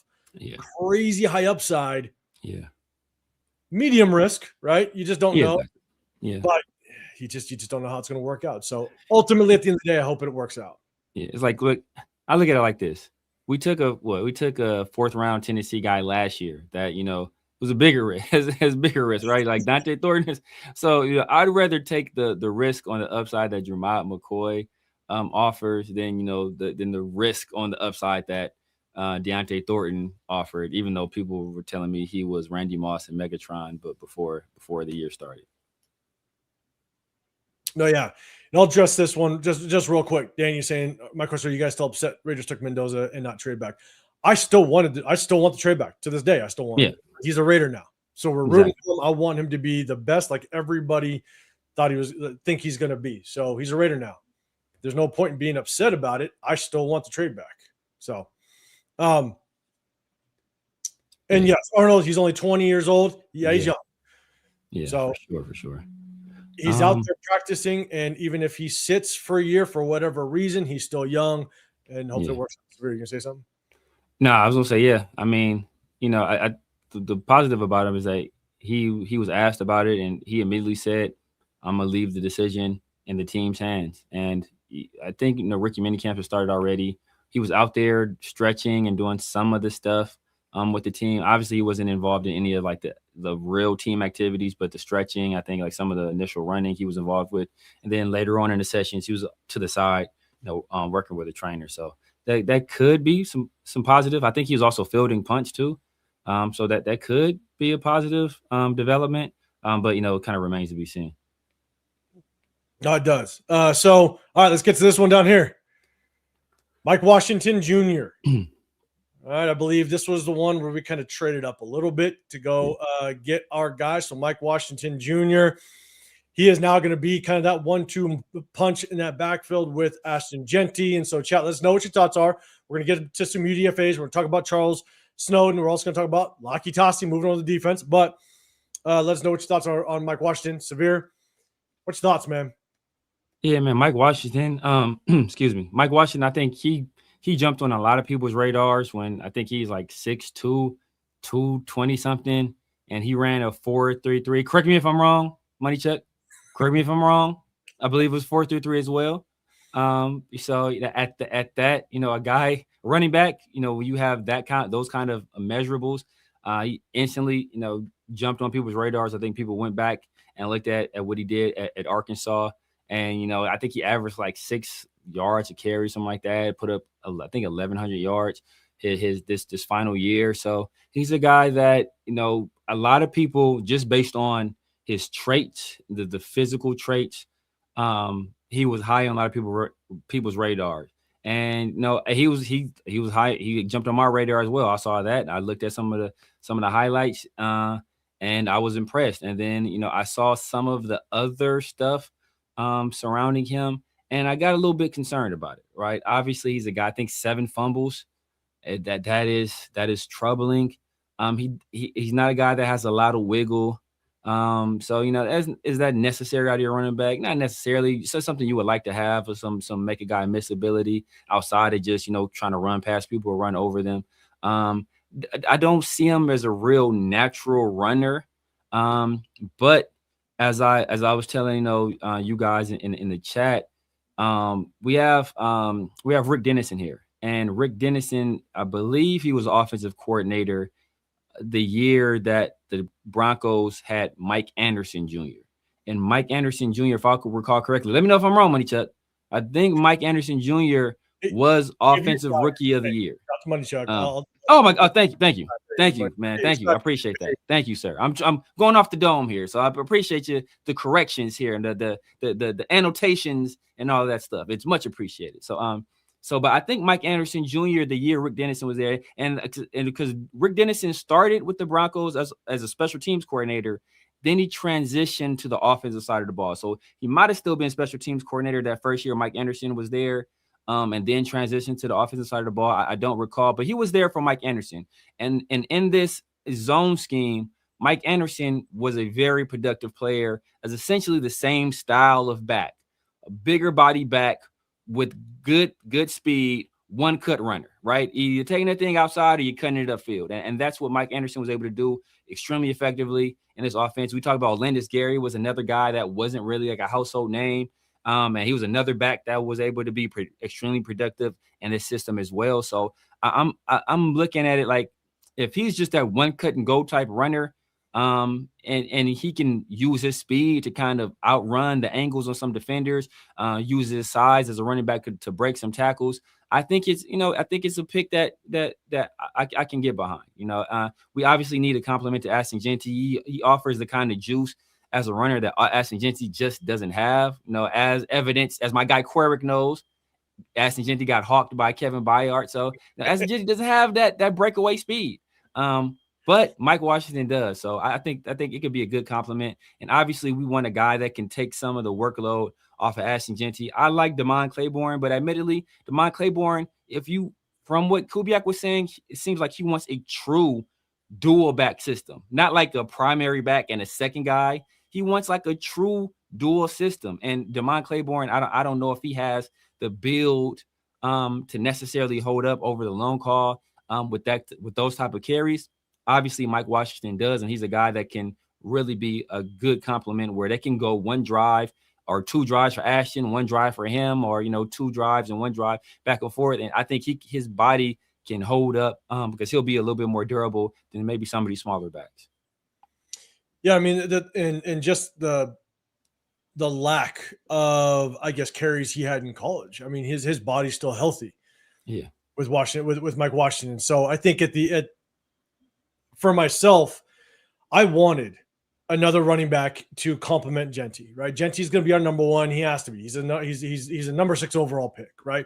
He's got to get the majority of carries, but you needed somebody that was going to be able to complement him. And the things that Jeanty just didn't show a lot of last year. One, it was short yardage, because ultimately I could care less. He's 5'8", like 210 pounds, 215 pounds between there. I mean, he showed that he's not going to be able to lower his helmet and consistently get those short yardages. It just didn't happen. So you want someone that can complement that. But at the same time, if you could get somebody that could just absolutely change the field of possession, and that's Mike Washington. He's got the speed. If you give him just a little bit of a crease, right, he's gone. Yeah. Now, does he have the moves in the open space? No. Like, that's the one thing that he just doesn't have. I mean, he is literally that he flows. He's not that one cut stop guy. Like, he's not going to stop and all of a sudden take off on you. Like, that's not him, right? He's gonna flow and he's gonna weave through the defense. And if a safety gets a good angle on him, he's most likely going to get tackled because he just doesn't have that shake ability. But if he can get the leverage to the outside and he's got that, and he's got the angle to the sideline, there's a good chance he's going to take it for yard. That's why, honestly, even if we run the ball, 30 times a game, that's roughly 50% of the time, Jeanty can take, 65% of those carries. But I had a bold take that I said last Wednesday. I think they could split carries that way where it's like 65, 60-40, 70-30, whatever it is. Mike Washington might end up having very similar yardage than Jeanty. Because where Jeanty can rip off, 70, 80 yards, Mike Washington can get 40, 50 of that in one carry. So we'll see. We'll see just kind of works out. But what I do like is the fact that they addressed another running back in the room, because I've always been kind of a 1-2 punch guy. I've always been a running back by committee guy. Yeah, that's what I've always been as well. Bringing Mike Washington in. We're going to talk about the UDFAs. I know people are talking about Roman Hemby. Yeah. Roman Hemby's probably going to be more like that short yardage guy, so there's a good chance to make the team. But Mike Washington is not the short yardage guy, though. No. He's way too upright. And I think I don't know where he fumbled. I never saw his fumbles, but I could assume that maybe some of his fumbles happened at the line of scrimmage, in between the tackle, maybe. Because when you run upright, these defenders are going to get a chin. And I see that quite often. I saw him try to take the carries sometimes on the goal line, and he gets in there at times, but he also is just very upright through the line of scrimmage, which, bro, you can't do that at your height. So, or shit ever in the NFL. Yeah. But, it's a really good job of them going after a running back to complement Genty, because even if there's a chance Genty gets a second contract with us, you need somebody that's going to prolong his career. Exactly. So, all right, next up, Traydon Stokes. No, I'm sorry. Dalton Johnson. Dalton Johnson, Arizona safety. Chat, let me know. Hit that hashtag Raiders. What you guys think about this guy? We're going to get to the UDFAs and a couple other topics, but a couple more. Severe Man, what's your thoughts on Dalton Johnson? Absolutely hated this pick. Despised this pick. Still don't like it. Still doesn't make any sense to me at all why you would draft that guy where you drafted him. Unless they're just completely done with Palomao and Chen, and they're just waiting. They're just, hey, we're done with you guys. We're gonna let you guys play out your contract, and then you're out of here, and we don't want anything else to do with you. And we don't feel that we can find a guy better than Dalton Johnson for whatever reason, like next year or on the open market. But other than that, I don't think this was great value. Doubling up on safety in the draft. I think safety is not like we drafted 2 safeties before we drafted a wide receiver or a defensive tackle. That doesn't. 2 safeties are on the same team. It doesn't make any sense. And at the time of the pick, I hated the pick. And then I was like, you know what? Maybe they talked to Traydon Stokes and they asked Traydon Stokes, because GMs will do this from time to time, and they'll say, hey, X player X, who was a guy on your team that is slept on that maybe the rest of the league doesn't know about, but you know about, that you think will be a good pro? And good GMs will do that. So I was like, you know what? Maybe that was what they did with Stokes. And Stokes was around that program for a long time, and he would know. And then I hear Stokes talk, and he says Dalton Johnson is my best friend. And I'm like, well, damn. There goes that theory, because if that is what happened, then it was obviously he's gonna say my best friend or team. Yeah, he was the best guy. So I just don't like the pick, man. He has. I want to say some positives. He has positional versatility. I think he did play both safety spots, and he did play some nickel as well. But I just don't think I don't think the value was there to grab him in the 5th round. And there were more pressing needs, and I think there were players that offered a little bit more upside than him that were still available. Now, if your argument is that we're adding depth and we want core special teams guys, I understand that. But at this point in the draft, I would still rather go with some higher upside guys or positions that are more valuable than taking another safety. I'm with you. And what, again, this is just who I would have went with. I mean, right after him, Zakee Wheatley was taken out of Penn State. Like a true free safety. Again, I don't know if Traydon Stokes is going to be in the free safety. Obviously, they were much higher on Dalton Johnson, but Zakee Wheatley was right there. I liked him better in the 5th round if you're going to go safety. But yeah, in my opinion, there was just guys that were kind of later in the draft that I thought, or at that point, that you could have possibly targeted before another safety. And I know a lot of people say that, and he could be a really good special teams ad, like he can go down there and play some special teams. But yeah, I'm with you. Like, I wasn't a big fan of this pick. I'm still not a big fan of this pick. And so we'll see kind of how it works out. Because it's also trying to address other needs. And at this point, like you're saying, like we didn't even address a receiver at this point, unfortunately. And I'm telling you, if we go in next year and we sit there and go, holy shit, we needed a receiver, this is a bad receiver room, or other guys needed help, we can look back and go, we never addressed it early in the draft, unfortunately. So I'm not the biggest fan of this either, but we'll see how it plays out. I know a lot of people, I think, liked it as it relates to just maybe a rotational piece, moving on from Isaiah Palomao for next year. Maybe he steps in next year. I don't disagree with that, but a lot of these picks are like, oh, we're banking on next year. Yeah. It's like, well, what about this year? So we'll see. Next up, Hezekiah Masses. I'll just say this first, and Severe, I'll throw it to you. Chet, let us know. I mean, this is a guy that I was high on later in the rounds, and so I like this pick. Yeah. I do think this is going to create massive competition. Again, 5th round, you like to address that.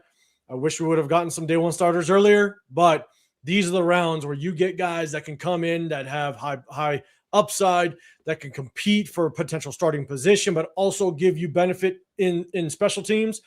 I think Hezekiah Masses is a hell of a pick at this spot. What's your thoughts? Nah, that was one of my favorite picks in this draft, just in terms of where we got him, the value.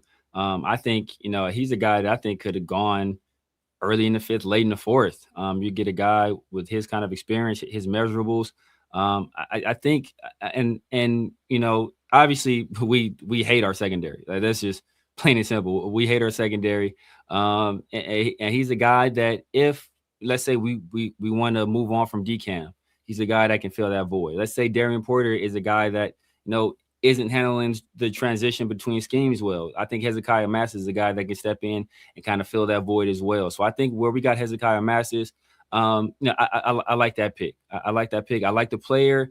I like how he plays the game, the level of intelligence. I like the size at the corner position. I think this was a real good pick. And coming off that Dalton Johnson pick, when we took Masses, I was like, okay, I was able to calm down. I was able to woosah and calm down a little bit because, like I said, obviously we're trying to remake the secondary. So that starts with adding some younger pieces. I didn't feel safety was necessarily still in need, but adding some more corners that weren't cover 3 guys. I think that was a need, and the fact that we got McCoy and we got Masses, I think that could bode well for us, especially just in terms of depth and considering the guys ahead of them. We have yet to see what they will look like in this new defense.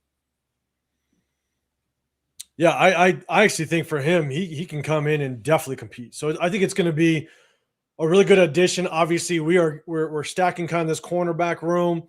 I think we can also talk about, I think it was Donis Duncan that gave the question about, Eric Stokes. What role does he play with Jamal McCoy and now Hezekiah Masses? Yeah, I think Darian Porter. It's going to be interesting. It's going to be an interesting road for him. I think the one player that without question now is on whether it be just, is he going to make the 53-man roster, is DC Richardson. Oh, for sure. You know what I'm saying? Like DCAM, it just doesn't look like he is going to be in the cards with that 53-man roster at this point. And so, because remember, we brought back Eric Stokes. So they wanted him back, or they would have released him to free agency. So we'll see. We'll see how it works out. And real quick, Rebel, trust the process. We can trust the process, but also you got to give the evaluation, right? And this is what we do. We're going to try to trust the process, but we're also going to be just constructive criticism. You're saying GM is thinking long-term and addresses needs in free agency. You can do both. And I think this is where I hear this comment a lot is, well, we're thinking long-term.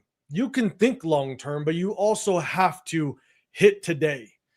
Because if you constantly think long-term, and if those long-terms don't work out, then you're going to find yourself constantly reaching every single draft. And it's just like last year. I heard the same thing last year with all the picks that we had was, oh, we're thinking long-term with a lot of these players, or we're thinking next year, and then they don't hit, and all of a sudden we find ourselves doing the exact same thing. With Trey Zuhn, now he's going to possibly be an interior guy, or Crawford, and now, he's going to be not this year, but next year. You find yourself constantly reaching for the next year development. And so you got to hit today, but you can also think long-term. So then and you might just be addressing just Dalton Johnson. Maybe you might just be thinking Dalton Johnson, but I've heard a lot of people say that about literally our third rounder or our third round picks, and it's just like, you got to hit today as well. So Big John, always coming with the heat. Always coming, Masses. Big John liked every other pick, but Masses is a question mark for him. And that's okay. The guy, I think Masses led the nation in passes defended, and I think he had 4 or 5 interceptions as well.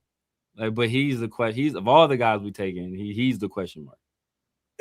Yeah, but here's the thing, though, Big John. It's okay though. In the 5th round, you can draft a question mark. Yeah, it's a question mark to you. That's perfectly fine. That's the perfect spot. 5th, 6th, 7th round. That's the perfect spot to draft some guys with question marks. And I'm all about that, right? Even though every draft pick, even Fernando, has question marks, you want to minimize those question marks as much as possible in the first 3 rounds. This one is like Jamal McCoy, right? 4th round. There's the question marks of the health, but you can take that shot because the upside is there. So I'm okay with question marks with Hezekiah Masses, but that's a very good, that's a good general statement, Big John. Coming with the heat all the time. Justin the DJ, can Masses play special teams? I think he can, without question. What's your thoughts? Yeah, he's a solid tackler. He's like 180, so he's not like the biggest guy out there. But he's a guy that, he wasn't afraid to mix it up and get involved in the run game and tackle. So and he set a pretty solid edge in terms of a corner when he was at Cal. I mean, the good thing about him is that Hezekiah, he obviously played for Cal. A lot of Raider fans, by virtue of them being in the Bay Area, they're Cal fans as well. So he will have a warm reception. A lot of people will kind of know what his game is all about. So he has that advantage. So I'm sure a lot of Raider Nation will gravitate toward the pick because he was a damn good corner for the Cal Bears. So I think he does. I think he'll offer some special teams value. So all right, next up. Oh, hold up, Rich. Look, we'll get this right. We need to get Bill. Yeah, man. Look, another corner I liked around that same time, I think he went a little bit later, is my guy Ephesians Prysock from Washington. We didn't take him. We took Hezekiah instead, but we could have gone biblical either way. That's very true. Very true. All right, so next one, we finally so you can take out to a buffet. Y'all still want to ask for caviar. We finally addressed the receiver room. Malik Benson.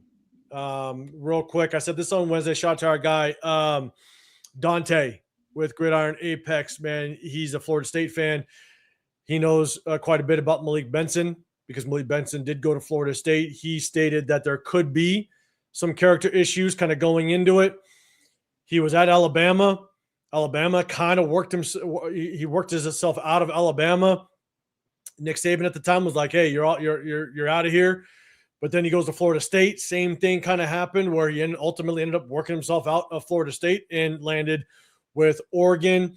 And apparently because of a lot of injuries that went on, Malik Benson finally just got an opportunity because of a lot of injuries. And sometimes players can peak when injuries happen. So there's no fault to that. But if there are character issues, that's definitely something to watch out for. You go and you look at the tape a little bit. Fast receiver, a guy that can definitely stretch the field. It just remains to be seen just how consistent he can be as a route runner. And just because you have speed, that ultimately doesn't mean you're going to translate well to the NFL. You got to be a good route runner. The technique has to fall into play as well. And so, maybe it is a risky move, but maybe you can get some high upside as a rotational player. Maybe he gets a handful of snaps and could be a situational guy. Who knows? But we'll see how it works out. But they finally addressed it in the 6th round. So, guys, let me know what your thoughts are of Malik Benson. Severe, what's your thoughts? Yeah, I mean, it's taking a flyer on a guy. Obviously, he's a speed guy, 4.37 guy. But was I a fan of the pick? Not really. He's a guy that bounced around. I think he was at 4 different schools or something like that. And even at Oregon, it took some injuries for him to get on the field. And not like he was super overly productive even there. And obviously I was a big Dante Moore guy. And one of the biggest things I would say about Dante Moore is that he really didn't have a lot of skill position players outside of Kenyon Sadiq. I think DeCorian Moore he was a true freshman last year. I think he's going to be turned into a good player. He had another true freshman wide receiver, or I forget his name is. I think he could be good players in the future as well. But none of those guys are really good now. And the fact that Malik Benson, being an older, more mature guy who had been in college football at that point already, I think for 4 years, the fact that he couldn't make an impact on that team, that was concerning. And then obviously there's a stigma about Oregon receivers as well, which is, you try not to grade guys on the jersey that they're wearing, instead of the play they actually put on the field. So I don't want to hold that too much against them, but I don't know what he does what skill set he provides that we don't already have on a team outside of what he can do in the return game. I think, if that's what the Raiders were looking at in the 6th round, speed guy can offer some versatility or offers you some juice in the return game. Maybe that's what they were looking at. But I don't know about the Malik Benson pick. Yeah, shout out to Dante. That's kind of what he was sharing with us when we're all watching the draft together, day 3. He said, asked to leave. Bama asked to leave. FSU asked to leave. Oregon sat behind Evan Stewart, DeCorian Moore, and Gary Bryant all missed majority of the season. But the only thing I'll say, and I saw one, Ralby, you're saying the Raiders have been very vocal about drafting character. I don't see them taking him without doing their homework on him. That they could have done their homework. And I think look, the Raiders were very vocal about corner, about character in the past, and then they took a guy like Damon Arnett. So GMs, that's always what GMs will say. We want high character football guys, and at the end of the day, man, GMs are gonna do what GMs are gonna do. And hopefully Spytech, hopefully he says it and he's actually truthful with it. Franklin Skinner, you're saying Mendoza alluded to Benson being locked in and beating most of the team meetings so far. So that's a positive sign. I hope so. We'll see if that works out. What I'll say is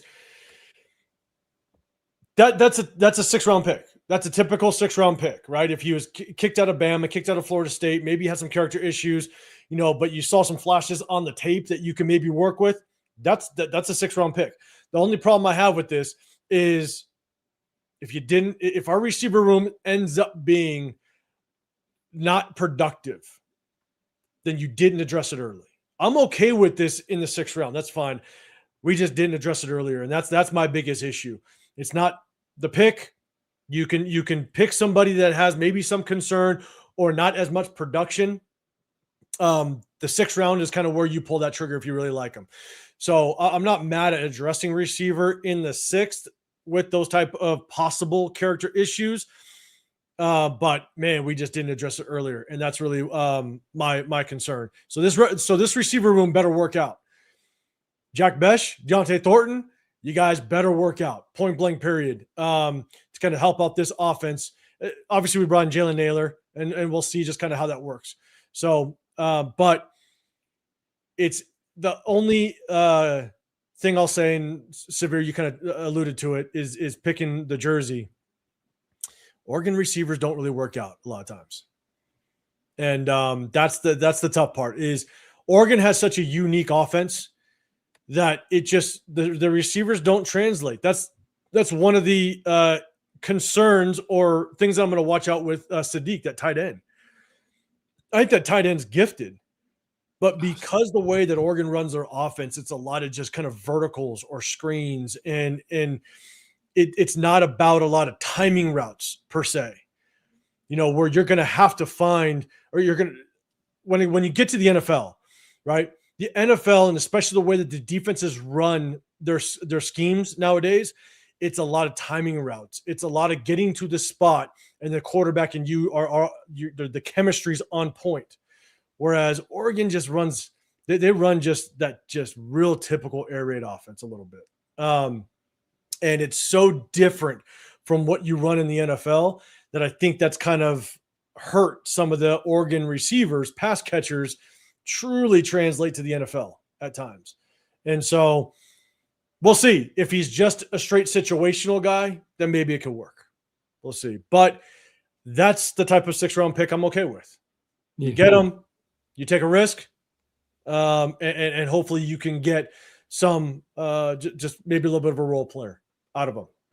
Yeah, and I don't know who else was on the board at wide receiver that would have been better at that point. I think, a lot of the guys we would have liked, I think they were already gone at that point in time. So it was maybe Deion Burks was still available. I think that had been like the only guy that we could have looked at that, but what does he offer? That's a whole lot different than some of the guys we already have on the roster too, with some of the questions. So the special teams value that Malik Benson brings to the table, maybe that kind of won the team over, just in terms of him actually being able to add something in the return game. So we haven't had somebody do that for I don't know how many years. Yeah, like I am natural. Are we a contender? You're answering your question. No. Well, hey, we'll see. Remember, everybody says we're working for next year. So, I mean, you build being a contender through the draft, though. So, I mean, that is. I don't understand. Like, what's your? I think I'm natural. I think we're all on the same page a little bit. That just sucks for Kirk Cousins, because if we're all working for next year, that sucks. Bob the Surfer in the building, man. Good seeing you. All I gotta say is, after that first round draft pick, I think people were trying to hack my channel to shut my channel down after that first round pick. But hey, I'm still here. I ain't going nowhere. You're stuck with me, Surfer Bob. Shout out to you, man. Appreciate you popping in. All right, next one. Bang. Again, just like receiver, a lot of us wanted to kind of address it early. A lot of people were figuring that we were going to go with a D tackle a little bit early, but we ended up going with the last pick, our last pick, 229 in the 7th round. We go Brandon Cleveland. We finally addressed the D tackle position. Chat, let me know what your thoughts are. Then we'll go to the UDFAs. But Severe Man, your thoughts on Brandon Cleveland? I mean, at the time, I didn't know a damn thing about Brandon Cleveland. So I was just at that point. I was kind of done. The draft. I think we're me, 805, Chris, Dante, and I forgot Dante's boy's name, man. Excuse me.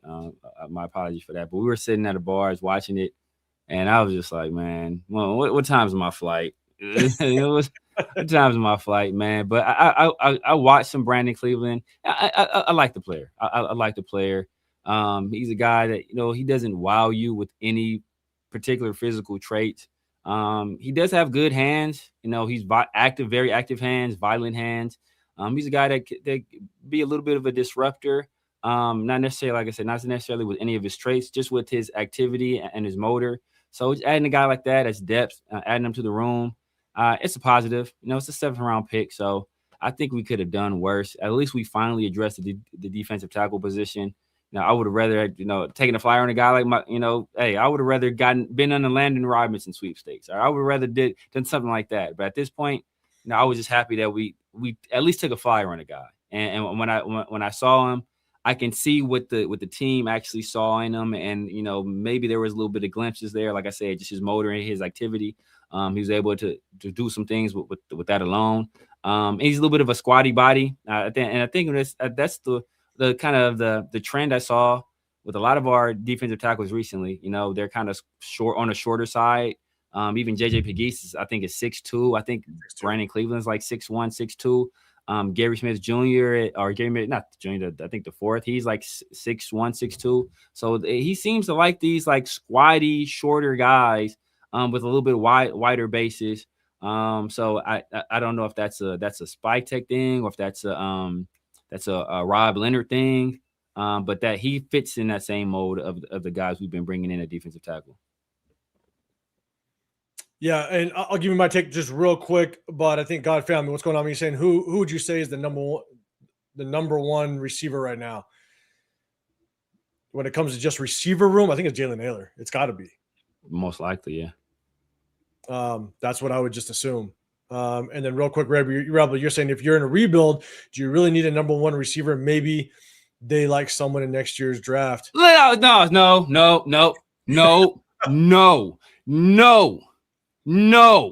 Do not do that nonsense. Maybe in next year's draft. No, don't do that now. Don't do that now. I don't want to hear about next year's draft because y'all told me we couldn't look at next year's draft because we have to do it now. But now all of a sudden now we can wait till next year because we're not going to win anything anytime soon. So we can just look at next year. Like, nah, bro, don't do that. Do not do that.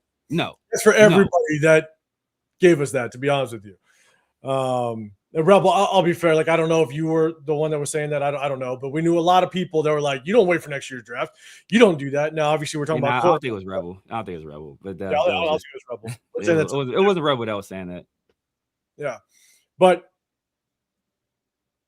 at the end of the day, you still get talent if talent is there because we need it, right? And that's to me, that's what my strategy would be. You know what I'm saying? I think that there was number one receiver, like worthy receivers in this draft well before Keon Crawford, as well as Trey Zuhn. And if we're still trying to be somewhat competitive and you also want to be able to get the best out of Brock Bowers, then you do that. Now, maybe Jalen Nailor's the number one. Maybe they're cool with it and that's what they want to do. Then let's rock out and see what they can do, right? And so I just don't know what's going through their mind, but ultimately it's going to be up to them to produce. Because if we end next season with a shit ton of question marks of, well, we need a receiver, well, we can point back and go, no shit. And if Keon Crawford gets limited play and Trey Zuhn ends up being a rotational piece, and again, people say rotational piece on the O-line. You don't rotate the O-line. So he's either a starter or a backup. That's it. You don't rotate offensive linemen. So there's no rotational piece in O-line. You're either a starter or backup. So ultimately, I think because we could have addressed it early, this receiver room better be good. They better produce. Because we also have a second-round pick and a fourth-round pick last year that everybody thought was going to be Puka Nacua and Megatron. We'll see how that works out. Angelo, Cleveland got brought in to compete with Lucky Tasi. We're going to talk about Lucky Tasi here in just a little bit. What up, Gravy? What's going on, big dog? What's happening, man? Hey, let me know if you're going to be in Bakersfield, man, because we're going to roll out there again. But shout out to you, big dog. Appreciate you popping in.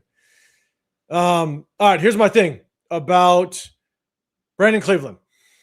Brandon Cleveland, I think he flashes. He flashes on tape, so hopefully we can kind of get the upside out of him. I think that, you got Tonka Hemingway, Jonah Laulu, as well as JJ Pegues. We'll just kind of see just how this rotation happens in training camp. But I know that the big talk was we need to get a nose tackle because we're going to run a 3-4. And I said this really early on is it really depends on what type of defense Robbie Leonard wants to run. Is a true nose tackle going to be just situational, or is it going to be truly our base? Or are we going to run just more even fronts, right? You're going to run an over front, and now you don't have a true nose guard. Everybody's going to be shaded. You're not going to have just a true zero tech. And based on what we did, there's a good chance either we're going to be in more of an over front, more even front on the defensive line, so you'd have a true nose guard because we didn't address it early, or we might have Lucky Tasi. But we just don't know. But either way, if you have question marks, if Tonka Hemingway, because these are Tonka Hemingway and JJ Pegues, they were late round guys. They were day 3 guys. They were not early guys. As much as Tonka flashed last year, JJ Pegues had some moments, but there's really nothing consistent on film to say that he's the guy. So I would have loved to see us go a little bit earlier because, and I said this on Wednesday, what we thought could have been with Christian Wilkins and Adam Butler together could have been a nasty pairing. That could have been trenches that you don't want to mess with. Like, you would have freed up every linebacker we had. And so even if you don't run a true even front, a true zero tech, an odd front, like a true zero tech and a 3-4, and you run more over, God, if we would have gotten a true just dominant interior defensive lineman to play next to Adam Butler, I'm a big building the trenches guy. That could have been pretty nasty. So it kind of goes back to these guys. It goes back to these two guys. If these guys aren't bona fide starters, you could have gotten another D tackle like a Lee Hunter or something like that plays next to Adam Butler. Or I know Caleb Banks went early on, but someone that's more of like a 3-tech type of interior defensive tackle. You play next to Adam Butler, you build those trenches, and it could have been a nasty interior defensive line, even without a true nose guard. So would I have done that? That probably would have been my take, but we ended up addressing it a little bit later. Brandon Cleveland shows some flashes. He's going to compete. I'm not sure if he'll make the team or not. We'll see just kind of how it works. But, at the end of the day, it's going to be a competition, and we'll see how it works out, and we'll see what the right decision was. Should we have adjusted a little bit early on and get somebody that can play next to Adam Butler and have some just nasty play in the trenches, or do they have somebody that's developing? Maybe they're very confident in JJ Pegues and Tonka Hemingway. We'll see. But Jonah Laulu is still there, which played well, and I know people like Thomas Booker, but we told you guys early on in preseason, Thomas Booker is mediocre at best. At best. So, and I know people kept pointing to, well, ex-Eagle former player said that he's Pro Bowl caliber. Yeah, how'd that work out for everybody that wanted to say that in the chat? So that's why the Eagles are getting rid of him, because he's Pro Bowl caliber. The Eagles getting rid of him. You know what I'm saying? They shipped him off, but he's Pro Bowl caliber. We'll see how it works. So, all right. Cleveland. We'll see how he works out. Rotational piece. Again, good upside in the 7th round. Show some flashes. I'm going to go ahead and take this off the screen. We'll go up to the big screen. Let's grade it. Okay, actually, no, let me bring this back up. My bad. We're going to do last things. Bang. We're going to pull this back down. How many starters do you think we have? Obviously, Mendoza is not going to start right away, but maybe at some point. Let me know, how many starters do you think we have out of this draft? Chat, let me know. And maybe let's just say day 1 starters. Let's say day 1, because we picked number 1 overall. We're the worst team in the NFL last year. You want to be able to get some guys that are going to come in and start day 1 to really help this the process of getting to where we want to be. So, chat, let me know, how many day 1 starters do you think we have on this roster? All right, DHR, you got 5 to 6, maybe. Edgar, you got 2. Who? When you say 5 to 6, I need their names. All right, DHR. Hey, 5 to 6. Give us 5. Minimum 5. Give us 5 names that you think are going to start. Frank, you got 3. TK, you got 1. Destroy, you got 2 to 3. SoCal, you got 2. Bueno, all 10. God damn it, Bueno. Show Deuces, 2. Angelo, 2. Raider Pete, 3. Big John, I see 5 day 1 starters. Okay. Day 1. All right, hold on. Here we go, Jeff. I got you. Throwing one out there. You're saying what? Wait, what? Mendoza's not going to start? He's our number 1 pick overall. He's the Messiah, the Savior, the Silver and Black. Why is he not starting? God damn it. Jeff is yelling at everybody that says he's not going to start. Hey, number 1 overall pick. We'd love to see him start. We'll see how it plays out. Shout out to you, Jeff. Dante, 2. Fernando and Trey Zuhn. 3 if Jamal McCoy is healthy. All right. Jeff, you got 4. Quirk, you got 7. God family, you got our draft plus our UDFAs. Exactly. If you say more than 3, I need the names. I need the names of who's starting. I need the names. Yeah, you got 3. Larry, you got 1. Let's see. Okay. D Raiders, 3. Stokes, Johnson. You think you got Dalton Johnson starting? All right, McCoy. All right, let's see. Okay.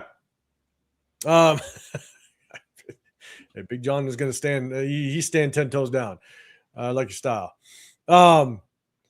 Let's see. Raiders the Leech. All right, you got 4. Stokes, Mendoza, Zuhn, McCoy. If he plays, you got Mendoza day 1 starter, destroying the weight. Stokes. You got Washington. So are you telling me that Washington is going to start over? That's a spicy meatball right there. I know somebody's not going to like that in this chat. Let's see. Look. And being on the on the punt team or the kick team. Like that's not starting. All right. Let's get that through. Like that. Everybody throwing Johnson out there. You a core special team. You're the gunner. That's not a starter, but okay. Just make sure we're clear on that. Shout out to DJ though. Stokes and Tokyo Toe. Show deuces day one. Let's see. Start Stokes and Zuhn. Coach Gravy. I'd say 1, but McCoy will be 2 if he's good. All right. DHI, you coming with it? Mendoza. Okay. Stokes, Mike Washington. That's another one. Oh man, another Mike Washington. Start over Genty. Zuhn, McCoy, Malik Benson. If Malik Benson starts, that means that our receiver room is that bad. If Malik Benson starts, oh my God. If he starts over Jack Besh and Dante Thornton, yeah, bro. Yeah. That's gonna be rough. That's gonna be rough. All right. Realistically, Severe, how many day one starters do you think we might have on this list? I only see one locked-in starter, and that is Traydon Stokes. Is a possibility for 2 more with Zuhn, and depending on how they feel about the long term on Kuntz, maybe Crawford sneaks up there. Maybe they just, hey, you know what? They already got rid of Snowden. They got rid of Tyree. Maybe they just, hey, we're throwing Kieran out there. We believe in him. That's the guy. Maybe him. That's about basically all I can see really as starters. Really, I think Stokes is locked in there. Potentially Zuhn and maybe Crawford, depending on how they feel about Kuntz. That's about it.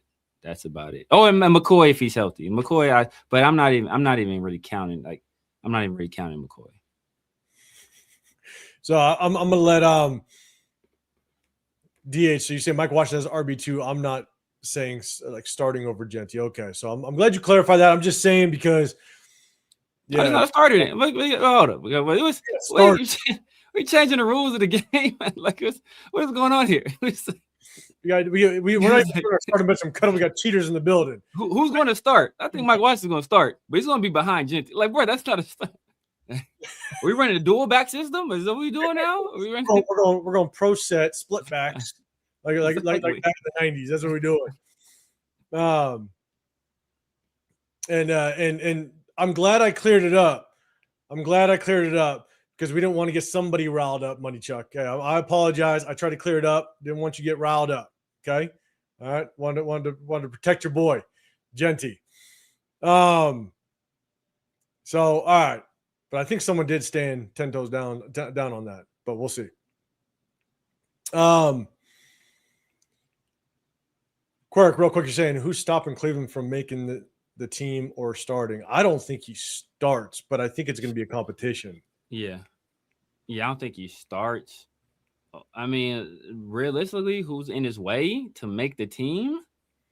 Because it depends. It depends on this because technically, I can't say his name, but the Tokyo Toe, technically, he can be classified as an international pathway player. So let's say we're going to get into Lucky Tasi right now, but let's say Lucky Tasi wins a roster spot outright. We can designate the Tokyo Toe as our international pathway player, and we can keep him around, and he'll still make the team. So it depends on what we want to do with him, because if we take that designation away from Lucky Tasi, then maybe Lucky Tasi stands in his way of Cleveland. I don't know. Do I think Booker stands in the way? Not really. The guys ahead of him right now, basically Pegues, Hemingway is kind of a 5, so I mean maybe Hemingway, Butler obviously, that's really all. I mean, Laulu's kind of a 5 technique too, maybe him. Yeah, but they'll compete directly, but they'll be in the same just room. So yeah. No, I agree. What up, Jay? What's going on, man? Appreciate you popping in here with us. Yeah, so for me, honestly, I see 2, possibly 3, and I actually agree with you. Traydon Stokes, I think he's a day one starter. I think he's gonna start day one. I do think Trey Zuhn has a chance. I think Trey Zuhn has a chance because, like we said on Wednesday, but also I know Rebel just kind of said it as well. It's like, I just don't know how confident they are in JPJ. JPJ is not a spy tech guy. He's got the concussion situation. In addition to that, how much did spy tech agree or disagree with the shuffling around of JPJ? I don't know. I know that's more of a coach's thing. Coaches kind of take a handle on that, but how much did spy tech somewhat agree to it? I have no clue. And so you go and get this guy that in the third round, that you search for starters in the third round. Maybe Trey Zuhn ends up finding himself starting over a guy like JPJ. Now, if he takes over Caleb Rogers' spot and Caleb Rogers isn't even seeing the field, well, guess what? Spy Tech, that's not a good look because you just missed on your third rounder last year. So that's not good. So I think it's Traydon Stokes, Trey Zuhn, and Jamal McCoy if he's healthy. I think those are the only three that I could see starting day one. So that's my takes. Okay. Let's do this. Oh, we got Jason in here as well. What's going on, big dog? What's happening, man? Let me go ahead and take this down, and then we're going to get into, let me go back up, UDFAs. We're going to go UDFAs real quick and get you guys' take on it. One thing I'll definitely ask is just who do you think might actually make this 53-man roster? I'll be dead honest. I wasn't able to kind of go through and look at all the UDFAs. There's a couple guys that definitely popped out to me of what I could actually take a look at. So let me go ahead and share the screen. Nope, that's the same one. Let me remove that. Let me share it all over again. Share the screen. Bang. Okay, I'll blow this up a little bit so everybody can see. There we go. We'll start at the top. Chat, let us know what your thoughts are on the UDFAs. I'm going to kind of go down the list a little bit. Let's go ahead and Jacob Clark, quarterback, Missouri State. I saw a little bit of him. I don't see a world where he makes the team. Obviously with Fernando Mendoza, Kirk Cousins, Aiden O'Connell. I don't see a word. Severe. Have you had a chance to take a look at him at all? Yeah, I don't see him. I don't see him making practice squad. I don't see it. And so, chat. But I will say this though. I will say this: the fact that we signed him as a UDFA is the other guy we brought in and basically as a tryout. I don't know if that bodes so well for a guy like Aiden O'Connell. That doesn't. And I'm only going to do this because you hit the hashtag Raiders, and it allows me to kind of hit my fun soundboard. But Money Chuck, shut your bitch ass up. All right, move on. Like you're dumb. You want the attention with the hashtag Raiders. You got it, but you also got the soundboard on it. You're an idiot. Talking about a sandwich? What are you talking about? He's talking about Chris, the dry bologna sandwich. Oh, that was just classic. Yeah. That's just hilarious. And Money Check, if you can't laugh at that because you're in the Fernando Mendoza cult, then you're just a bitter person. You can move on. Go enjoy the friends you don't have. Okay. Jacob Clark, Missouri State. Yeah, I just don't see it. We got Tyler Dzansky, long snapper. We'll move on. Let's go to Roman Hemby. Guys, let me know what your thoughts are of Roman Hemby. Hit that hashtag Raiders if you think Roman Hemby is going to take Genty's job. Money Chuck. But what's you guys' thoughts on Roman Hemby? Severe, I'm going to throw it to you first, man. And frankly, I see it. You're talking about Chase. Yeah, I like him too. I like him too. I like the other guy too. We'll talk about him in just a second. But Severe, what's your thoughts on Roman Hemby? I like Roman Hemby. I think Roman Hemby makes his team, man. Goodbye, Dylan Labe. Who's the other guy? Chris Collier. He might already be gone. Chris Collier might be gone already. And the fact that I liked Chris Collier. Damn it, I was rooting for him last offseason. He didn't get his burn. But yeah, go ahead. Yeah. So I definitely think Hemby makes this team. I think he brings a little bit something that the other guys don't have. So and the familiarity with Mendoza, I'm sure that helps. And the fact that he has very little competition for that spot, to be honest with you, like very little competition for that spot. I think the only backs on the roster, true running backs right now, I think is maybe just Genty and Lobby, right? I think Zamir's already gone. Chris Collier maybe still here. Mostert, I think, is gone already. So yeah, I think I don't see. It's hard for me to see a world where Hemby doesn't make the roster unless we decide to go the veteran route and bring in a veteran running back. And I don't know who's out there available right now. Maybe Joe Mixon. Did Joe Mixon get traded or did he get cut? Ooh, I think he got cut. I don't think he got traded. Yeah, so maybe we want to go the veteran route for our third back just because we're going to have such a young running back room. Maybe we do that instead of Hemby. But outside of that, man, I don't see – it's hard for me to picture a world where Hemby doesn't make the roster. No, yeah. And I'm not natural. I'll just address what you're saying. You're absolutely missing the mark on the day one starter thing. We're not in win now mode. So when people say that you can't turn things around right away, that's what happens is when you make excuses why we didn't hit in the draft. Let's put it that way, right? Like when we didn't hit, when we have to sit there and go, wait a second, okay, well, why did we go this guy? Oh, because he's a rotational piece. Oh, because he's going to battle. You just find yourself making excuses, and now the excuse is, oh, but we're not in win now mode. I understand that that could be a valid point a little bit, but at the end of the day, like we're now just banking on guys that hopefully work out. And if they don't work out, we're going to find ourselves in this same exact cycle. And we did it last year. And so I don't know. I'm not saying you're wrong, but at the same time, people sit there and go, well, we're not in win down mode, or you can't turn around in one season. Well, there's examples that did do it in one season. Yeah. It's just because they drafted well and they addressed free agency well. And most teams, to be dead honest with you, good coaching, it's one. But most teams are 2 to 3 players away from improving their record by like 6 or 7 games. Yeah.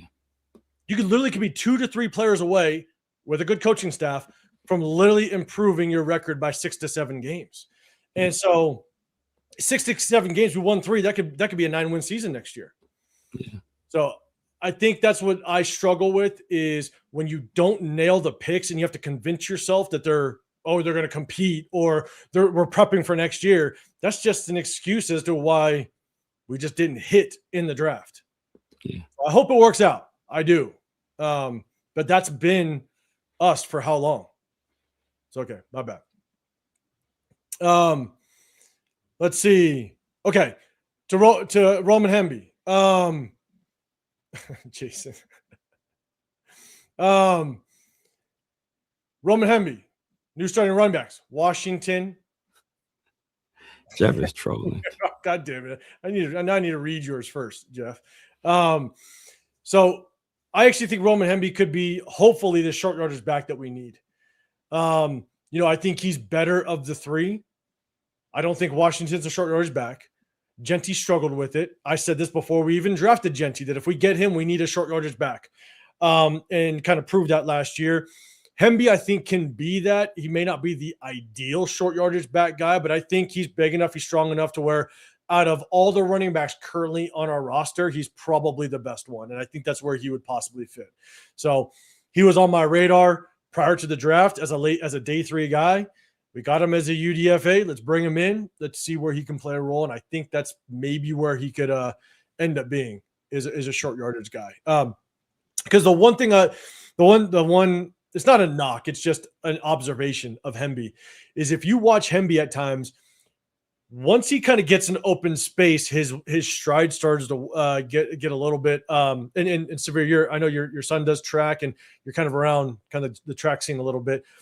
Watch Hemby when he runs kind of outside the numbers. His stride is so short. It literally takes him like 5 steps to go 5 yards. It's like it's really choppy. Now, once he kind of gets to the sideline and has open space, his stride gets a little bit wider, but his stride kind of off tackle before he gets to the edge, man, it's so choppy that it almost feels like he's in slow motion trying to get to the sideline. So I do think he's more of a in between the tackles guy. And again, hopefully he can become that short yardage guy. So real quick, DJ, you're saying if the O-line struggles to run block, how can you evaluate the backup running backs? I mean, that's kind of what we were saying beforehand, where a lot of what people were doing when they were copping pleas for Genty were saying the Raiders O-line, but those same guys were essentially the guys that we had the year before. So we can't evaluate those guys, or can't evaluate Genty based on having those guys, and how can we evaluate any of the other players that we had previously because they were dealing with that same O-line. So I mean, it's difficult. It's difficult, but it is a new regime. They have no loyalty or no allegiance or any ties to any of these players. So the fact that we went out and we grabbed RB2 and we got a guy as a UDFA that played for the guy or played with the guy that's supposed to be our franchise quarterback. I think that kind of speaks volumes on what they think about the running back room. So it doesn't bode well for those guys. No, and look, it just goes back to watching the game film. Honestly, that's the only way you can really evaluate it is go back, watch the game film, and just try to get a sense as to, even with better blocking, what can they do, right? And so, we said there was Genty. If Genty has better blocking, Genty is going to do much better. That's just, we've said it so many times on this channel and for so long, is that, the success of a running back is 99% of the time is going to be based on how well the O-line blocks. That's really it. Now you have the one-offs where if an offensive coordinator can get a running back in space and be able to kind of take advantage of that skill set, if they're really good in space, then that might be a different story and you can use them situationally. But you got to go back to the game film. That's really the only way to evaluate it, in my opinion. So, okay. Roman, Hemby. Next one. Isaiah, it's Yada, not sure. BYU tackle.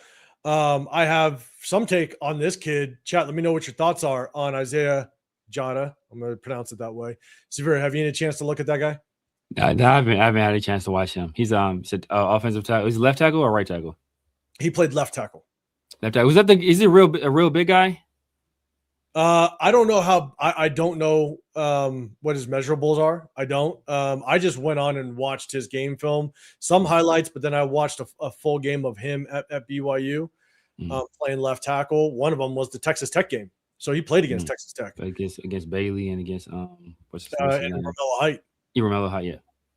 And I mean, the kid looks like he's got some potential. He's got good fit. The only thing about him is it's you just don't see the over aggression, right? Like you like to see linemen that just have that edge to him. He definitely doesn't seem like he has the edge at all to him. But even when he was going against Bailey, he actually looked like he did a decent job. Now, again, I watched one game. I watched some highlights from Texas Tech, stuff like that. So just kind of getting a lay of the land of the kid with very minimal tape. I'm sitting there going, I think this kid might be one to watch for during OTAs and training camp to see, can he battle a little bit? Yeah. So he's like potential depth piece there, or yeah, I don't think he's in a battle for a starting position, but I think he could definitely. It'll be interesting to see if he could chip away at this this 53-man roster, which would be very hard because, to your point, I think you talked about the D tackle class. You now have our starting five, but you have Charles Grant, Caleb Rogers from last year. Now you have Trey Zuhn. You got Jordan Meredith. Jordan Meredith ain't going nowhere. God damn it. But now you got this Isaiah Jetta. So where is he going to play? Is he going to be a potential backup right tackle of DJ Glaze? Maybe it's a battle between him. I think that's the only open spot. But he was a left tackle. So can he translate over? Can he transfer over to right tackle? But I definitely think it's a player that to keep an eye on, in my opinion. I think there was somebody else that might have mentioned Isaiah Jetta as well. Chat, let me know. I think it's about Jason Downs. I think he said something about Jason Downs. Maybe mention what you said as well about he played had some tape against Bailey, played pretty well. Let me see. There was another comment. I saw it. And I'll end it with this. I'm hoping Collier gets some more reps in preseason. God damn it. Okay, that's all I'm saying. Is he still on the roster? We got confirmation he's still there. Yeah, he's on the roster. Okay. Anyone let me know if you're going to Bakersfield. We saw you last year, man. Shout out to you. You brought the fam, the whole nine, man. Let us know if you're going to Bakersfield this year, man. It'll be good to see you again. All right, let's see. Next one. Matt Lauder, tight end, or I'm sorry, Devin Lafayette, safety, Troy. I honestly did not do any research on him. Severe, were you able to take a look at this kid at all? I tried to find some stuff. I didn't see anything. No, I think I saw maybe like some interview online. I didn't see any like highlights or nothing like that, so I couldn't find anything on him. So, I mean, another safety. So, if Dalton Johnson is this all-world player that we've been I'm messing with you, but I don't know if he makes. I know if he makes the team. Obviously we want to add more bodies to the secondary. Usually safeties, linebackers, tight ends, DNs are like the special teams guys. So maybe outside chance he sneaks onto the practice squad, earns some time as a special team player. But I haven't watched him, so I can't really pass judgment on him. Yeah, chat. Let us know if you guys have any thoughts on Devin Lafayette. I honestly didn't get a chance. Okay, hey man, and yeah, man, if we see him, man, it'll be cool. But if not, man, it's all good. Hopefully next year. Hold up, let me see. It's Kane. He's a good player to have being developed 2 years from now. Okay, is that Devin Lafayette or Isaiah Jetta? I'm not sure. Put the name down there, man, and I'll see. Mount Lauder, tight end, Boise State. Obviously, Money Chuck is obsessed with Boise State, so maybe he knows something on that. Money Chuck, if you're done complaining, then let me know what you think about Matt Lauder. He's probably the best tight end to ever grace the planet Earth, based on what his stepson Genti does. But then we're going to go to the next one. Kensei Matsusawa, kicker. He's going to mess with Matt Gay. We're going to see just kind of what this battle looks like. Severe thoughts on the kicker. Chat, let me know. Do you think Gridiron, Apex? Oh, man. See, Dante, don't give Money Chuck any ammo. Matt Lauer is legit. Well, don't give him. I think Dante did say that, though. I think he said he did like Matt Lauer. Yeah, I think he did say that on draft day, I want to say. I think he's mentioned him. Because remember, his team took like 5. The Jaguars took like 5 tight ends, and I think Matt Lauer was one of the guys he mentioned that he liked that was available later. Oh, really? All right, okay. Yeah. So let's see. Yeah, any thoughts, Severe, on the kicker, man? Again, it's the battle between him, Matt Gay, obviously. I'm blanking on our kicker last year. That was his name? Daniel Carson. Daniel Carson, he's out the building. What you think? Battle? Who do you think is going to make it? I mean, I'm rooting for Kensei. I don't think he makes the team, to be honest with you. Yep. I would want him to make the team. I mean, Matt Gay wasn't much better than Daniel Carson was in terms of what they did last year, and Matt Gay is much older. So, and obviously, Kensei Matsuzawa had a great story. I think he was a tourist out here, and he saw a Raiders game, and that's what inspired him to that's what inspired him to a lot of guys waved already. Oh damn. Yeah, that's what happens to Boise State players. I don't know. Oh, there you go. There you go. There you go. It's just it's trash school. I don't know what to tell you. There you go. Bad talent. That's cool. But he saw the Raiders play, and then that got him intrigued with football, and he taught himself how to kick with via YouTube, and he won the job at Hawaii, and he was playing for my guy. Timmy Chang at Hawaii, who was, look, we talk about college production. Timmy Chang. Oh, Timmy Chang. Timmy Chang was balling. Well, Norm first, Chow. I think Norm Chow was the coach at that point, right? Yeah, Norm Chow. I think he was he the head coach or the OC there? I forgot, but he was balling at Hawaii before Colt. Or was he there with Colt Brennan? Huh? there's Colt Brennan. Colt Brennan was balling. Yeah, with Norm Chow. But I want to say the thing Norm Chow was still there though before he went to SC. Maybe. I think it was before he went to SC. But yeah, man. Yeah, but it'll be a good story. But Matt Gay, he has a relationship with our special teams coordinator. I want to say he had the best season of his career with him as a special teams coordinator. So there's already a little bit of adversity in front of the Tokyo Toe. So it's going to be a tough role for him to make this team, in my opinion. But personally, I hope he beats out Matt Gay.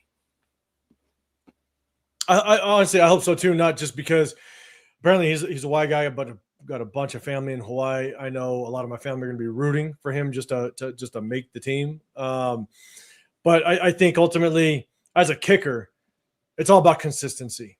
So if he comes in to camp and he is consistent, if he can really just show that he can be more consistent than Matt Gay, then I think he has a chance of making the team. I think the tough part is you don't necessarily have to have the biggest leg in the world, but I think if you can be somewhat just consistent, anything past 40 and under 55, as long as you're kind of consistent right in that window, I think you can find yourself a starting job. If it's not here, then it could be on another team, but hopefully it is here. So,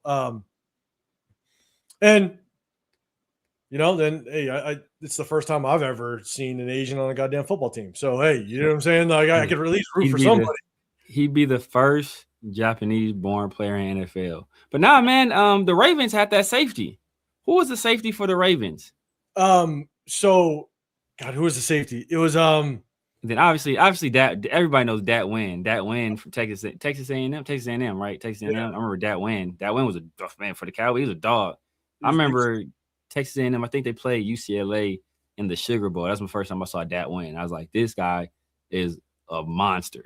He's a 5'9" monster. Oh yeah. So 5'9", big. He's like a Deuce Gruden in pass. Bro, man, dude was crazy.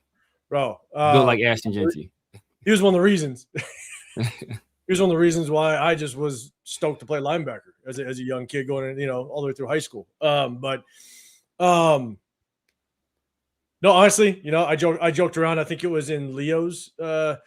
It was in Lito's live. It's like, hey, I could root for my 12th cousin. Okay, so exactly. somehow I'll look through the family tree. I'll find a connection. But we'll see. We'll see kind of how it works out. Yeah, Angelo Tokito will be our IPP, and Tasi will start at nose tackle. So both those guys, one of those guys has to officially make the 53, and the other can be on that international player program. So it can't be both. Got to be one or the other. We'll see how it kind of works out. But I think consistency wins. We'll see who's going to be more consistent. So next one, Caleb Offord, cornerback, Kennesaw State. I think somebody already put it in the chat that they like Caleb. I think they put an A before it. Severe. Do you know anything about this guy? Chat, do you guys know anything about this guy? I don't know much, to be honest with you. I know he's a guy. I think he had originally committed to play at Notre Dame. I don't think he got much run in Notre Dame. I think he bounced around to a few different smaller schools after that. But I was looking at it. I think he had a pro day when I was trying to research some of the guys. He had a pretty good pro day. I think he ran like a 4.5. I think he's like 6'1", 6'2". Pretty good build for a corner, ran like a 4.5. So there you go. Yeah, I think he's pretty. I think he's a solid guy to take a flyer on. Okay, I mean, shoot. Okay, Indiana did see Kennesaw State. I just looked at the Fernando throws. I didn't see the entire game film, but yes, man. Yeah, okay. I don't know much about him. Three pro level receivers right there too. I mean, if you look at Surratt, Cooper, and Becker, it's three pro level receivers, and the number one overall pick at quarterback. Huh? Justin Pickett, guard at a Duke. Again, another one. I wasn't able to look too much at him at all. I know Gridiron, Dante, you're still in here, man. If you have any thoughts on Justin Pickett, guard out of Duke, I don't know much about him. Chat, let us know if you guys know anything about him. Severe, any thoughts on him? Yeah, I didn't watch him at all. No. Okay, then we'll jump to a couple others. Okay. Dante, trash. Pickett's sold Messiah. Sold Mensa against. Oh, okay. Okay. Got it. A lot of watch out blocks. Oh yeah, it's Duke. Yeah, Duke. Man, Darian Minson's my guy, man. Oh man, Darian Minson, Miami. Oh my God. Him and Kadarius. No, hold up. Him and Kadarius Toney. Remember when we were doing we were watching game film of the D tackles. Oh yeah, that was the guy that kept getting cooked. Ass kicked. Yes. Was it 62 or something like that? It was 62 or 65. I remember somebody was getting cooked. And like we saw multiple games. We saw multiple, we watched a few guys like this guy's out here getting dogged. We almost stopped watching the D tackle that we were focused on. We were Jeff, okay, you're saying 63? Okay. It was like either the right guard or something. He was getting absolutely handed to every single time we saw him. It was embarrassing. It was embarrassing. We were making whole highlight tapes just on him. That makes sense. Damn, I don't know why we brought him in. Yeah. So yeah, right. What up, Daniel Kim? What's going on, man? Let's see. Gridiron, and people say I can't watch film. Oh yeah, like we literally were focused on D tackles in the draft, and we kept seeing the BYU guard pop up, and we're watching highlights. So like, to be fair, but he just looked awful. So it was tough. So all right, next up we got Chase Roberts, wide receiver, BYU. I know Dante's a big Darian Mensah guy, so Dante, let me know what your thoughts on Chase Roberts, honestly, but Severe. Any thoughts on Chase Roberts? Man, that's probably my favorite signing. Him and I like EJ Williams too. We'll get to EJ, but I like, man. Look, I think Chase Roberts makes this team. He went to BYU. He did go on his mission, so he is a little bit of an older prospect. But even with him being an older prospect, I think he's 25, going on 26, if I recall correctly. So it's not like he's much older than the guy who took in the second round. I think this guy can be a productive. He could play a role in the NFL. And we saw Kubiak, and the Seattle Seahawks franchise, they leaned on a guy that is he's not exactly the same player per se, but another undrafted guy they brought in Seattle was a guy named Jake Bobo. And Jake Bobo played a lot of meaningful snaps for Seattle. And I think so Kubiak is not opposed to playing those kind of guys. And I think Chase Roberts is the guy that definitely can carve out a role on his team. Okay, no, actually, I'm actually looking at my sleeper picks. And I actually had Chase Roberts, BYU, as a sleeper pick. I just, for some reason, I'm not remembering him. But yeah, I'm looking back at my kind of sleeper picks. I had Brendan Thompson, the kid that went to the Chargers. Oh yeah. I think you and him were talking. Did you when you and Gridiron and Dante were on? Did you guys talk about Chase Roberts? I think we were talking about it. Might have been Eric McAllister. Oh, maybe it was. I remember you guys had a guy similar. Yeah, maybe that was it. McAllister. But I have Chase Roberts here on my sleeper list. I just, for some reason, I can't remember him. But okay, shit, I'm gonna have to go back and refresh my memory on the kid. So Chase Roberts. Yeah, Dante saying Chase Roberts was number 10 on my top 10 wide receivers. Rebel, I wouldn't be surprised if all three BYU guys make the team. I hope that guard doesn't make the team. If that's one you're talking about. Bro. Nah, the guard went to Duke. Guard went to Duke. Oh, my bad. Sorry. Dante, yeah, Chase played well. Zach Wilson, Jaron Hall, Caden Slovis, Jake. Damn, okay, he went through a lot of quarterbacks. Yeah, he was there a long time. Yeah. All right, Jay, we're going to get down to Gary Smith. That's a UCLA guy, so we'll definitely get Severe's take on that. Let's see. Morris, you're saying Robert slips right in for Puka at BYU and didn't miss much? Okay, let's see. SoCal. I like Chase Roberts' pickup. Okay, man, I got to go back and watch this film then. I have him on my list. I just totally blanked. What up, D-Mess? It'll be good to see you in Bakersfield, big dog. Appreciate you popping in. Okay. So next up, Corey Rucker. Guys, let me know what your thoughts are on Corey Rucker. I was able to look a little bit of game film on him. Severe, any thoughts? Chat, let me know if you guys have any thoughts on Corey Rucker. Severe, any thoughts on this kid? No, I didn't watch him. That's one of the guys I wanted to watch too. I was trying to watch at least all the skill players on offense. I didn't get a chance to watch him. So I just watched a little bit, not a lot. I think he's a guy that he can run every route. You see him actually, you see him kind of make every catch on the field. So not just simple hitches, but he goes up the seam. He also can basically take some inside routes when he gets the ball in his hands. He has some really natural moves after the catch, so he could be able to kind of get separation even after the catch.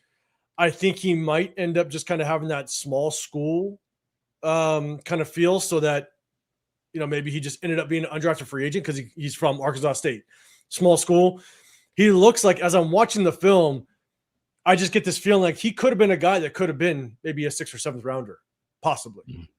Again, I only watched maybe about 2 games and a highlight film of him, so he showed enough to where I'm like, hey, another guy that I'm going to kind of pay attention to as it relates to training camp and kind of as the offseason kind of workouts go on. So, yeah, Corey Rucker, a guy that I'll definitely keep my eye on. Let's see. I'm just seeing if anybody's making some comments of Corey Rucker. Nothing. Okay. Next one, Cian Sloan. I think that's how he pronounces it. Cian. D-end out of NC State. I kind of took a look at this guy as well. Chat, let me know if you guys have any thoughts on Cian Sloan, D-end, NC State. Severe, did you get a chance to look at him? Yeah, I watched a little bit of him. I actually like this pickup. With the way our defensive, now I think we've cleared up some guys. We've gotten rid of Snowden. We've gotten rid of Tyree. I don't know how they want to exactly play it in terms of 3-4 edge rusher or true defensive ends. He fits more the role like a 3-4 edge rusher in my opinion. But he's a guy I like what I saw from him. I think he's a guy that definitely, if nothing else, I think we'll see him on the practice squad because he offers a little bit of juice. Looks like he used his hands pretty well. It was still, and it's not like he's a small school guy. He obviously come from NC State, so it's not the best conference, but he looked good in the limited stuff I saw on him on YouTube. And then I saw an interview with him. He seems like he's like a real sharp guy as well. So I think he had I forgot who they played. He had a real good game. And they asked him after the game, and he was able to walk through like what he was doing. So he seems like a sharp guy, something that this organization is kind of looking for, a high character guy as well. So I wouldn't be surprised if he at the very least finds himself on a practice squad. Obviously, I watched him too, and the only words that kind of pop up to describe the kid is he looks like he plays with a chip on his shoulder, like he's gonna get after you. I think he plays a lot of attitude. I think he's got a motor, Definitely. But I just think the tough part is he just doesn't look like the most athletic guy out there. So he's got to put out a lot more effort to try to battle some of the bigger guys. He doesn't seem like he's the biggest guy out there as well. And so, and I don't know what his measurables are either.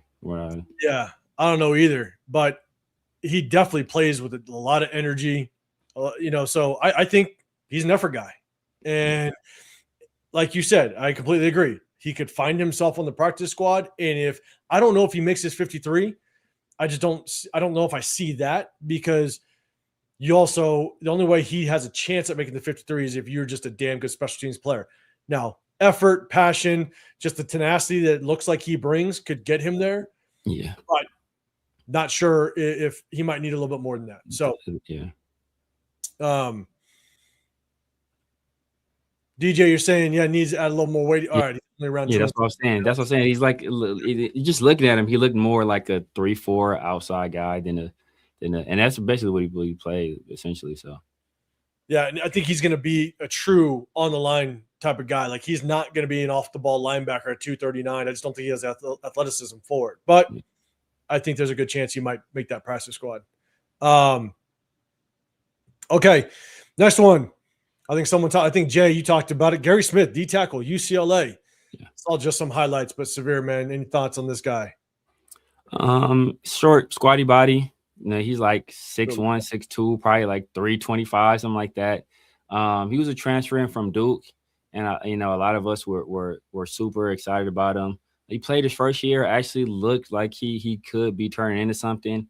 Then he missed all of 2024 with the foot injury. I came back this last year. Solid player, like nothing spectacular. He's a guy he's basically a short nose tackle, space eater, tough to move, because he has a low center of gravity, real powerful hands, very powerful punch. He's not going to offer you much in terms of pass rush or anything else, but he'll be a guy that can be like a disruptor in the run game. But that's about it. I mean, if you're asking him to do anything more than that, then you're asking too much of him. He's essentially just a short, squatty body nose tackle, the guy that's difficult to move, and who's going to eat up blocks. So I guess because again, I just watched a little bit of film on him, and he also seems like if he doesn't win, he kind of gives up ground at times. And now, again, I was just kind of watching highlights, so it's really hard to take kind of the full story of his play. But he looks like, hey, when he gets in that backfield, he has some agility for a big boy. Oh yeah. Yeah. He has some. I forgot who. He had a real nice sack against.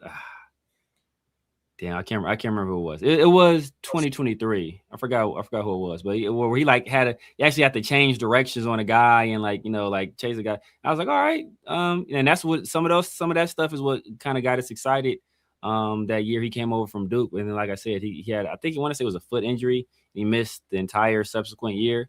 He was back this past year, but just didn't really look quite the same as we saw him that first year. So he's a year removed from that injury now, so maybe he gets some of that movement back, but that movement really wasn't present this past year.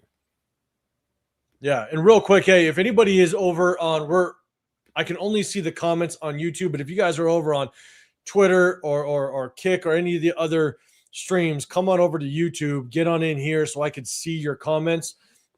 Just as a heads up, because I can't see all the time all the comments that pop up. So if you're on any other platform outside of YouTube, jump over to YouTube real quick. You got The Severe Raider, I'm 805 Raider, Real Talk Raider Nation. Okay, hey, all right, I can see yours. Good. That's coming on over, which is good.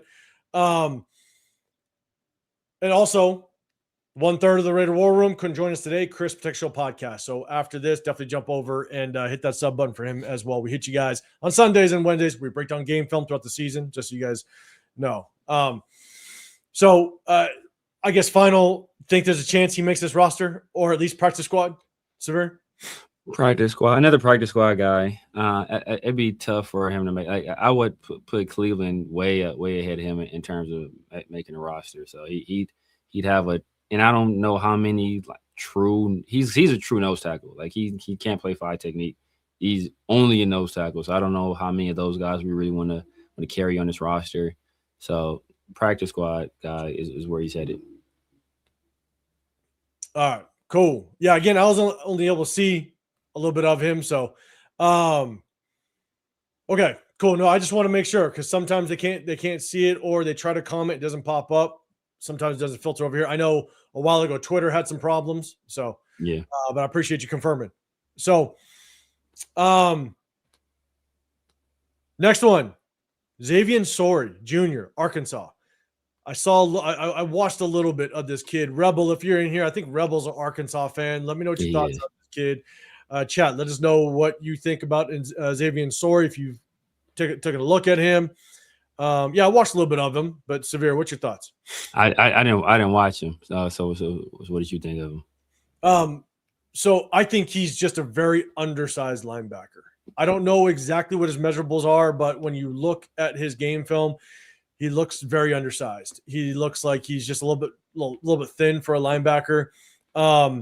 When you watch him, just because of how just undersized he looks, not height wise, but he looks thin. He's got decent athleticism to go sideline to sideline, but I just think working between the tackles, being able to kind of make plays line of scrimmage may not be what his forte is going to be at all, but he's more of an inside linebacker. Looks like that's what they played him at Arkansas. So I think at the end of the day, maybe a good special teams guy if he makes this team. But again, watching him, he just looks really undersized. So we'll see. We'll see just kind of how he works, how he battles. Quirk, you're saying, sorry, is nice from what I've seen. I don't know if you're talking about sorry at all. But Chris Thomas, linebacker, Maine. I know nothing about this kid. I don't know about him either. I hate to downplay schools, but it's Maine. I just don't know. I hate to downplay schools. If you guys know anything, hit that hashtag Raiders. Let me know if you've been able to take a look at Chris Thompson at all. We'll move on to the next one. Tanner Wall, safety, BYU. I have not been able to take a look at him either. I haven't watched him at all either. If anybody in the chat knows anything about him, I mean, if Dante's around, he might have watched him. But yeah, I know nothing about that kid. Okay, there's another safety though. Yeah, another safety. So, chat, let us know if you guys have anything on Chris Thompson or Tanner Wall. I haven't been able to do some research. I will, and then maybe when we go live on Wednesday, I'll kind of give you my take on it. So we'll go to the last one. So I know a lot of people, obviously, the Indiana ties, EJ Williams, receiver, out of Indiana. They brought him in. Chat, let me know what your thoughts are of EJ Williams. Severe, I'm going to throw it to you first. Overall thoughts of EJ Williams and if he can make the team. I think EJ Williams has some of the traits that we're looking for. Obviously he has a relationship previously with Mendoza from their time in Indiana. He's a bigger receiver, I think 6'4", like 2 something, if I recall correctly. I don't know how many years is at Indiana. I know he started his career at Clemson. So, if you're able to, you come out, you get a scholarship to Clemson, I mean, that kind of tells you the kind of, athlete you probably are. So the fact that he moved over to Indiana recently, and like I said, has that experience with Mendoza, I think that bodes well for him. Big body. From what I saw, he looked like he's pretty athletic. Looks like he has some solid hands. The change of direction skills weren't great, but he was able to find some spots in some zones, make some contested catches. Pretty solid in terms of the back shoulder stuff from what I saw as well. So I want to watch more of him, but I think he's a guy that, like I said, that there's some traits there that the Raiders might see and might be intrigued with. And I think he's a guy that, I think he has a chance to make the roster because our depth at wide receiver, I mean, it's not the best right now. It's not. I went back and I watched every single Fernando Mendoza throw, right? And who he was throwing to and whether or not the receivers were doing well within their pass routes. There was the one example that I showed where that tight end kind of / fullback that they have over there, number 37, where he just didn't settle in the soft spot of the zone. He basically drifted a little too much, and Fernando threw it where it needed to be, where I thought the tight end kind of drifted a little too much. And I think that was more on the tight end than Fernando. So I definitely tried to figure out, okay, is it the throw? Is it the receiver? And I think what happened and the reason why they didn't utilize him more, and it's what I stated when we were breaking down the game film of Fernando Mendoza, is within those first 5 games or so, I think that they were more open to running more pass concepts. And, if you go back and you look at EJ Williams' stats, I believe he had just over 30 catches on the season. And out of those 30 catches, I think 4 games, he had like 5 catches. So he got the bulk of his catches in 4 games. And a lot of those games were against weaker teams. And so a lot of them were early. And I think he had 5 catches against Michigan State, 5 catches against Kennesaw State. I think Kennesaw State had a pretty good game. Yeah. It's Old Dominion, the first game of the season. Yeah. And then he had 5 catches against Wisconsin, right? Wisconsin, not a good team, bad defense. Michigan State, not a good team, bad defense. Then Kennesaw State, Old Dominion, self-explained, right? But I think that was when they were trying to basically open up a little bit of the passing concepts, right? Where he was actually going through some reads and getting to his 3rd or 4th read. And when they figured out we're going to lean on the run game and we're going to lean on the defense and we're going to go to literally back shoulder fades and RPOs, it kind of removed him from the game plan. And so if you go and you look at even in the playoffs, I think he had 3 catches total in the playoffs. Yeah. And so it's like, I just don't know what this kid is. If they would have been able to utilize him more and they asked Fernando to go through more just fulfilled reads, maybe EJ Williams would have got more opportunities. Yeah. So I think it remains to be seen just kind of what he's going to be able to bring to the table. I think in the opportunities that he had, I think he looked pretty good. So we'll see if we kind of expand on that.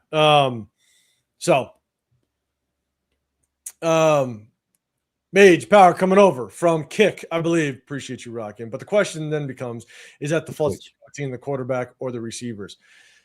That has been a big my Twitch. Okay, appreciate it. Sorry, I'm not good with the logos. That's been an ongoing question. And that honestly, you can't answer it, right? You only can do what you're asked to do.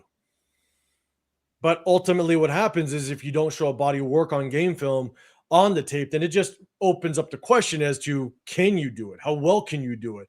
When there's such a small sample size of, and I think you might be talking about either Fernando or EJ Williams, but if it's Fernando based, it just opens up the questions.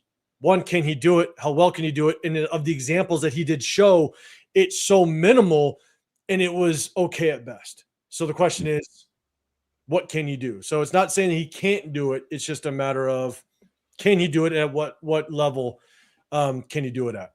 Yeah. So, anything on that? Because I think and with what consistency as well. I mean, because you can flash something a time or two on tape. Just because you can do it once or twice doesn't necessarily mean you can do it on a consistent basis. So I think a lot of those questions are going to be answered pretty soon here, right? We'll be able to see exactly what it is. Yep. And just to follow up with that one, you said the next question also is, can the coaching staff get the best out of him? We'll see. I hope so. If Clint Kubiak can kind of continue the success with Sam Darnold, and he got the best out of JCN, Kenneth Walker looked good. Hopefully he could do the same with Fernando Mendoza. And hopefully we get a really good answer out of that. Severe thoughts on that? I think he did a pretty good job. If you look at what he was able to do with Jackson from one year to the next, obviously these are 2 completely different types of players. But I mean, I'm a trust with this coaching staff. I'm a trust this coaching staff he puts together. He has a good mix of young guys and older guys. A lot of guys he has relationships with in the past. So we'll see. I mean, they didn't address the wide receiver position, really at all in the actual draft outside of, the 6th round.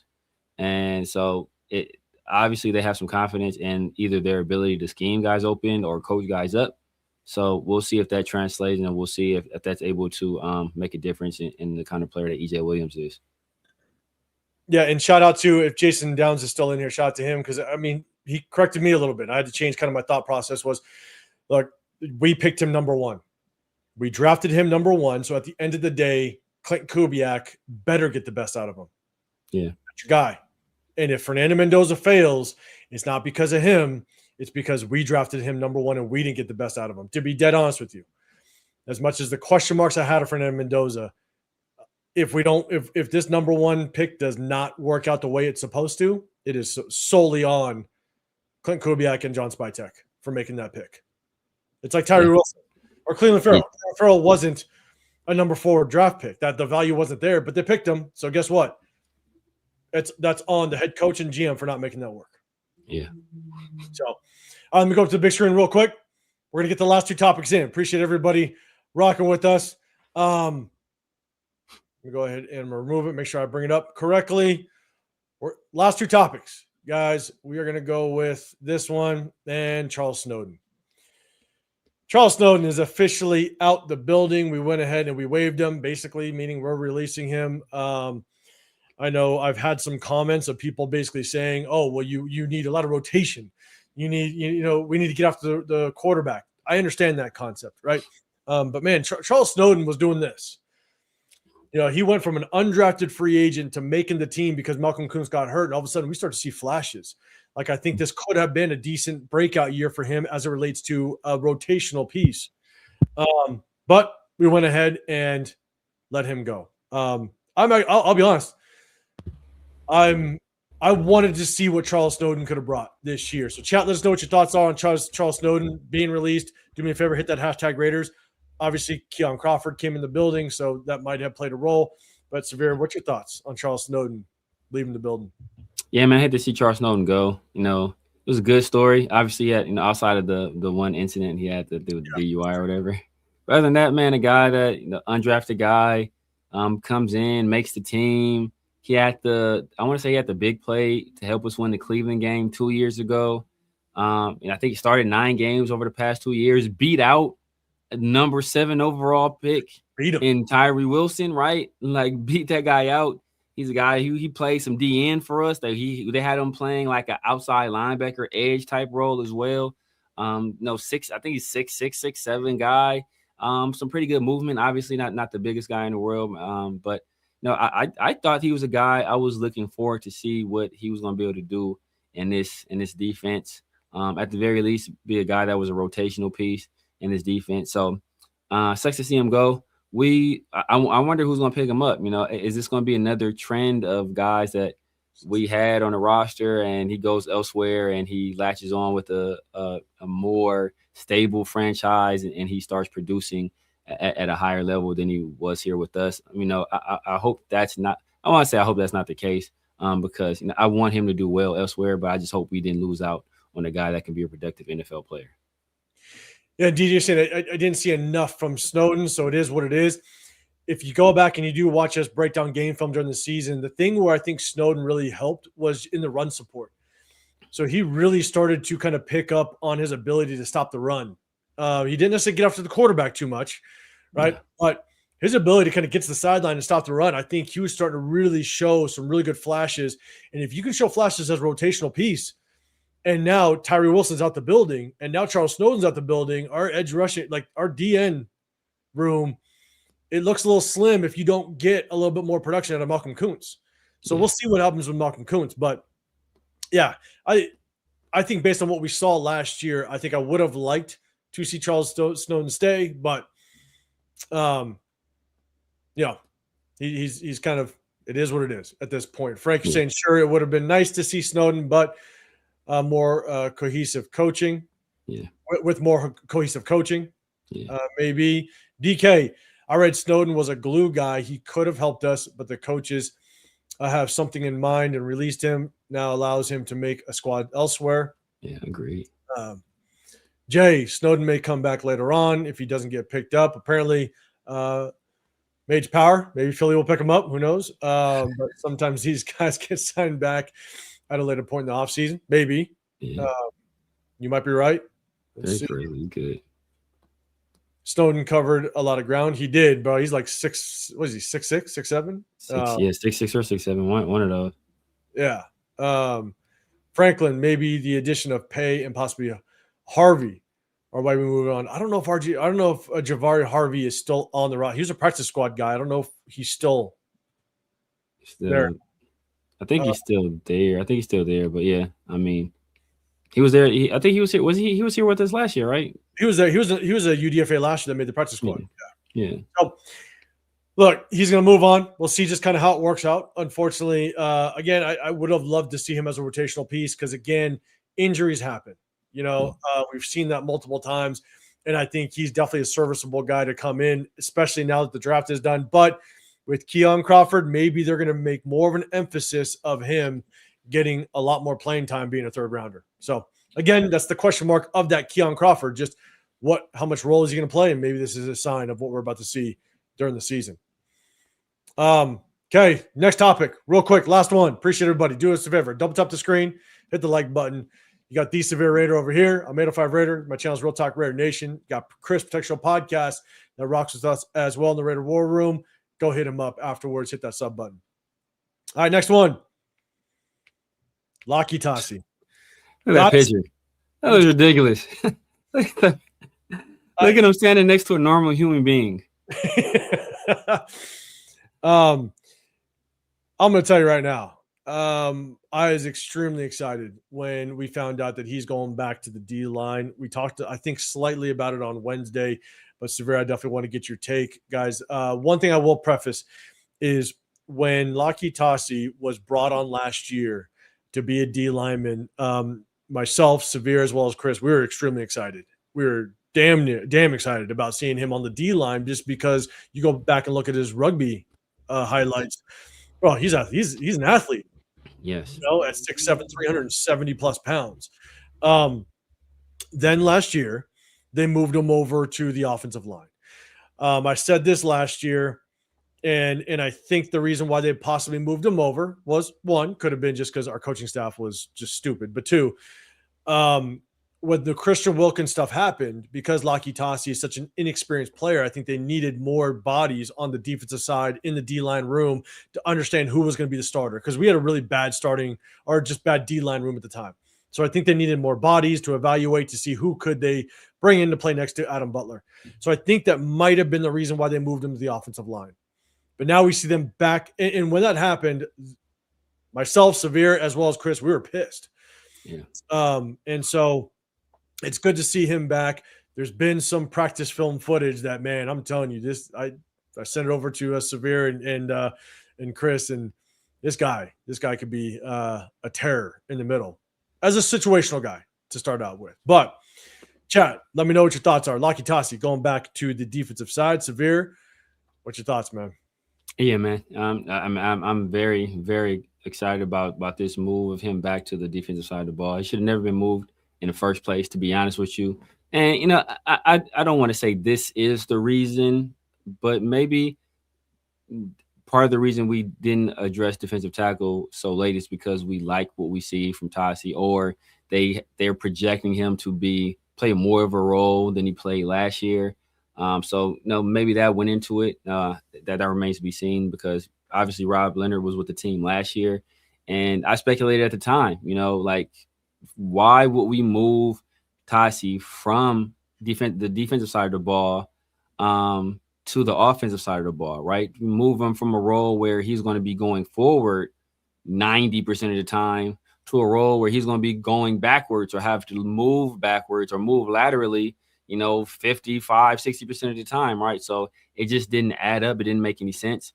And I speculated at the time, right? It basically is probably a tug of war between Brennan Carroll wanting the guy on the offensive side of the ball, and Rob Leonard and Patrick Graham wanting him on the defensive side of the ball. And at that point, Brennan Carroll was the head coach's son, and he pulled rank. Well, now both of them are gone. And who's the guy that's the defensive coordinator? Was Rob Leonard. So I think he pulled him back over to the defensive side of the ball. And I think that's the best move for him.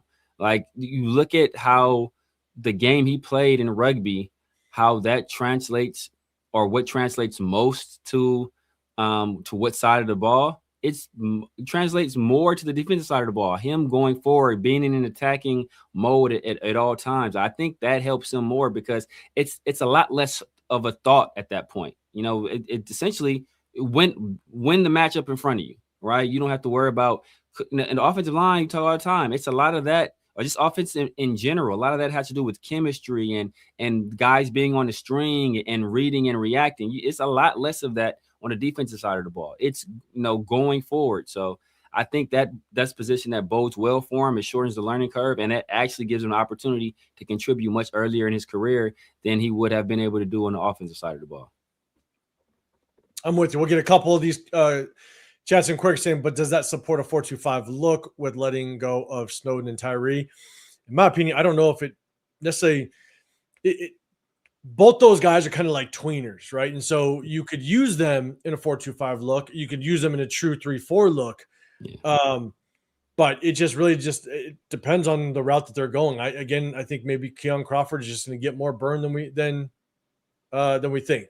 So because I think Keon Crawford is a replica, literally, of Malcolm Kuntz. Yeah. I think both those guys have the similar gameplay, and so maybe just the scheme itself, what Robbie Leonard wants to do, maybe just doesn't support guys like Tyree or Charles Snowden. Severe, any thoughts on that? Nah, yeah, I agree. And once we brought in Kieran Crawford, you kind of felt that there was going to be some other moves, some other dominoes that were going to fall. I didn't think it was going to be Snowden. So that was a little bit of a surprise, but I thought we may thin the ranks there a little bit. Then the fact that I think Quay can play, I speculated he was going to be kind of a outside linebacker in our 3-4 alignment as well. So that kind of, maybe that contributed to a little bit also. But yeah, I mean, Tyree, the jury's out on him.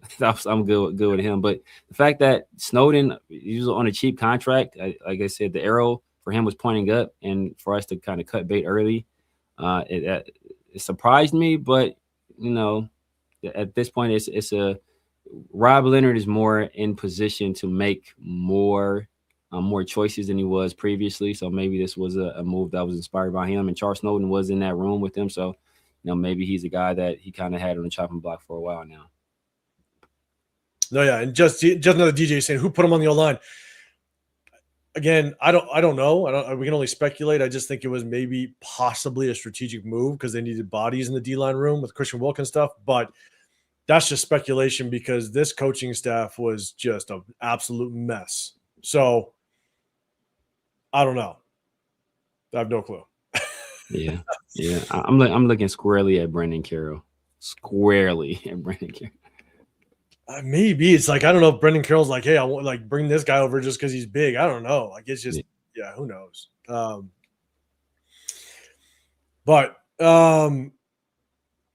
Franklin Skinner, on a serious note, could be a space eater. We need we need when we do a traditional 3-4. Yeah. And that's why when we went into the draft, and I said this, is that it just depends on what Robbie Leonard wants to do. So if we don't prioritize a true nose tackle early, then maybe the nose tackle is going to be situational. Yeah.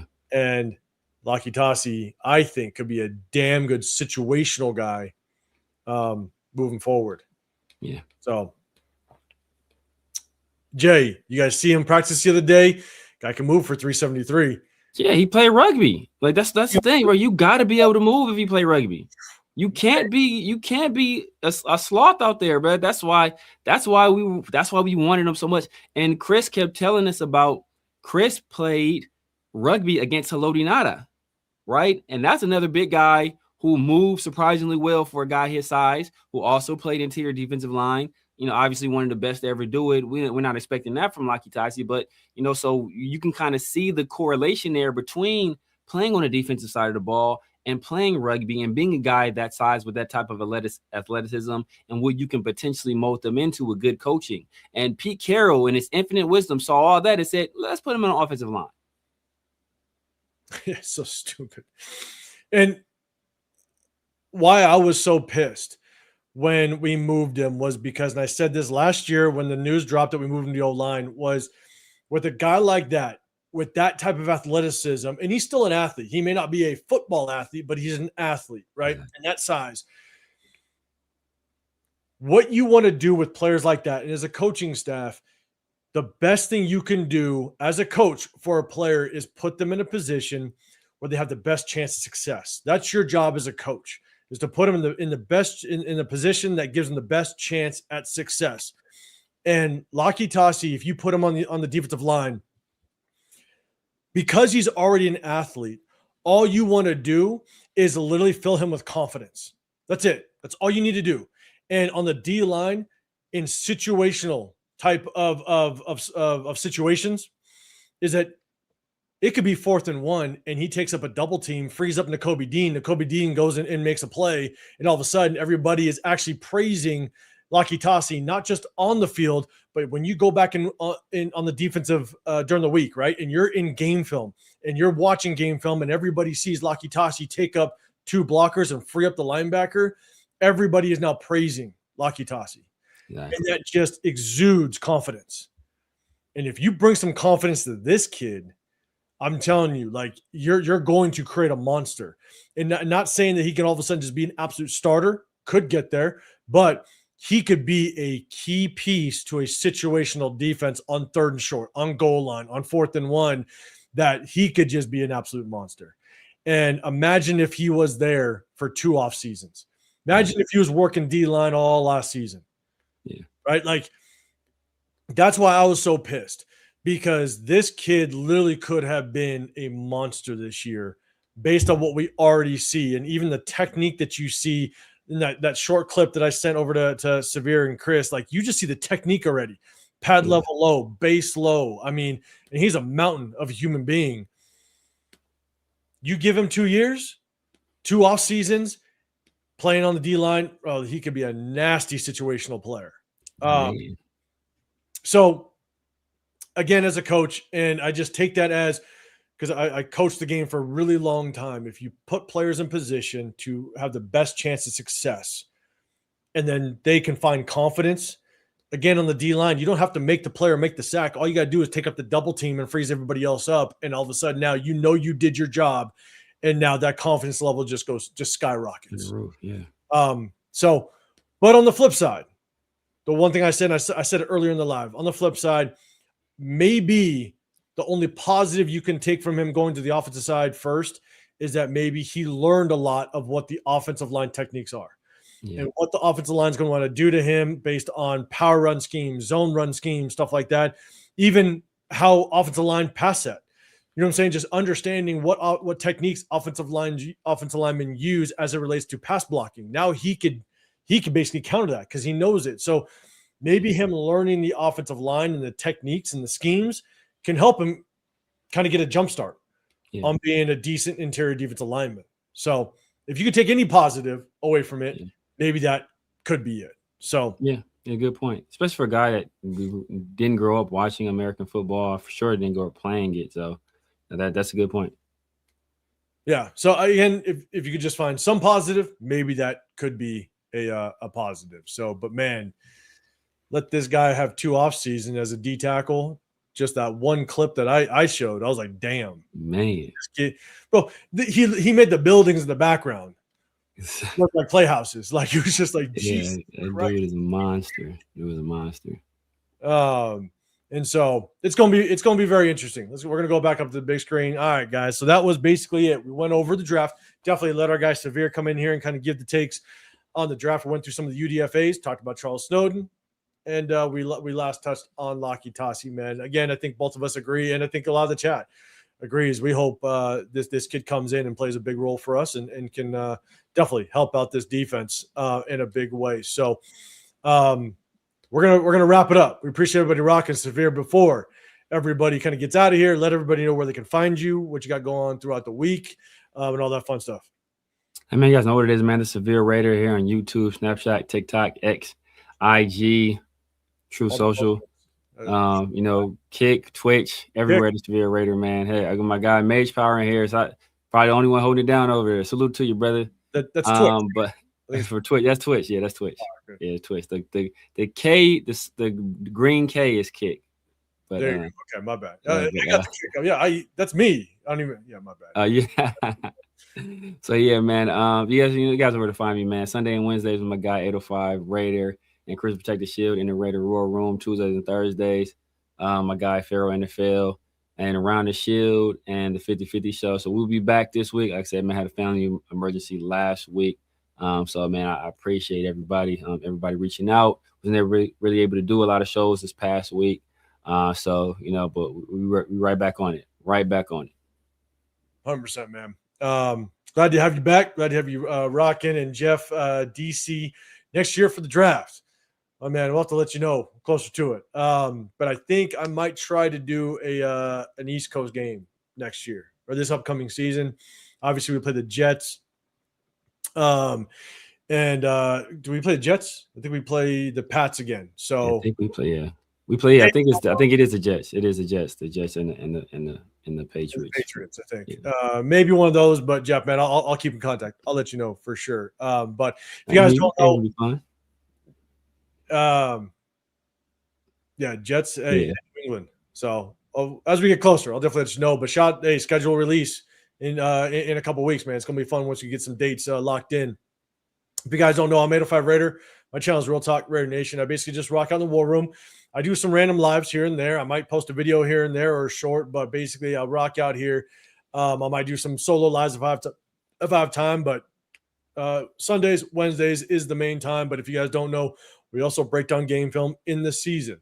And so if you guys like a little bit of film breakdown, then definitely tap in with that. Hit that notification so you do know when we go live. Anytime that big news hits, we try to jump on here and chop it up with y'all. So we appreciate, all the members, all the subs, definitely all the super chats. We appreciate y'all. We're going to get out of here on here for over 3 hours, man. All you guys, Jeff, Querick, all you guys that were rocked out from start to finish, man, we definitely appreciate y'all. But definitely hit that notification so you know when we go live next time. So, hey, have a great rest of whatever's left of your Sunday. Have a good start to your week. We'll see y'all on Wednesday. We're out of here.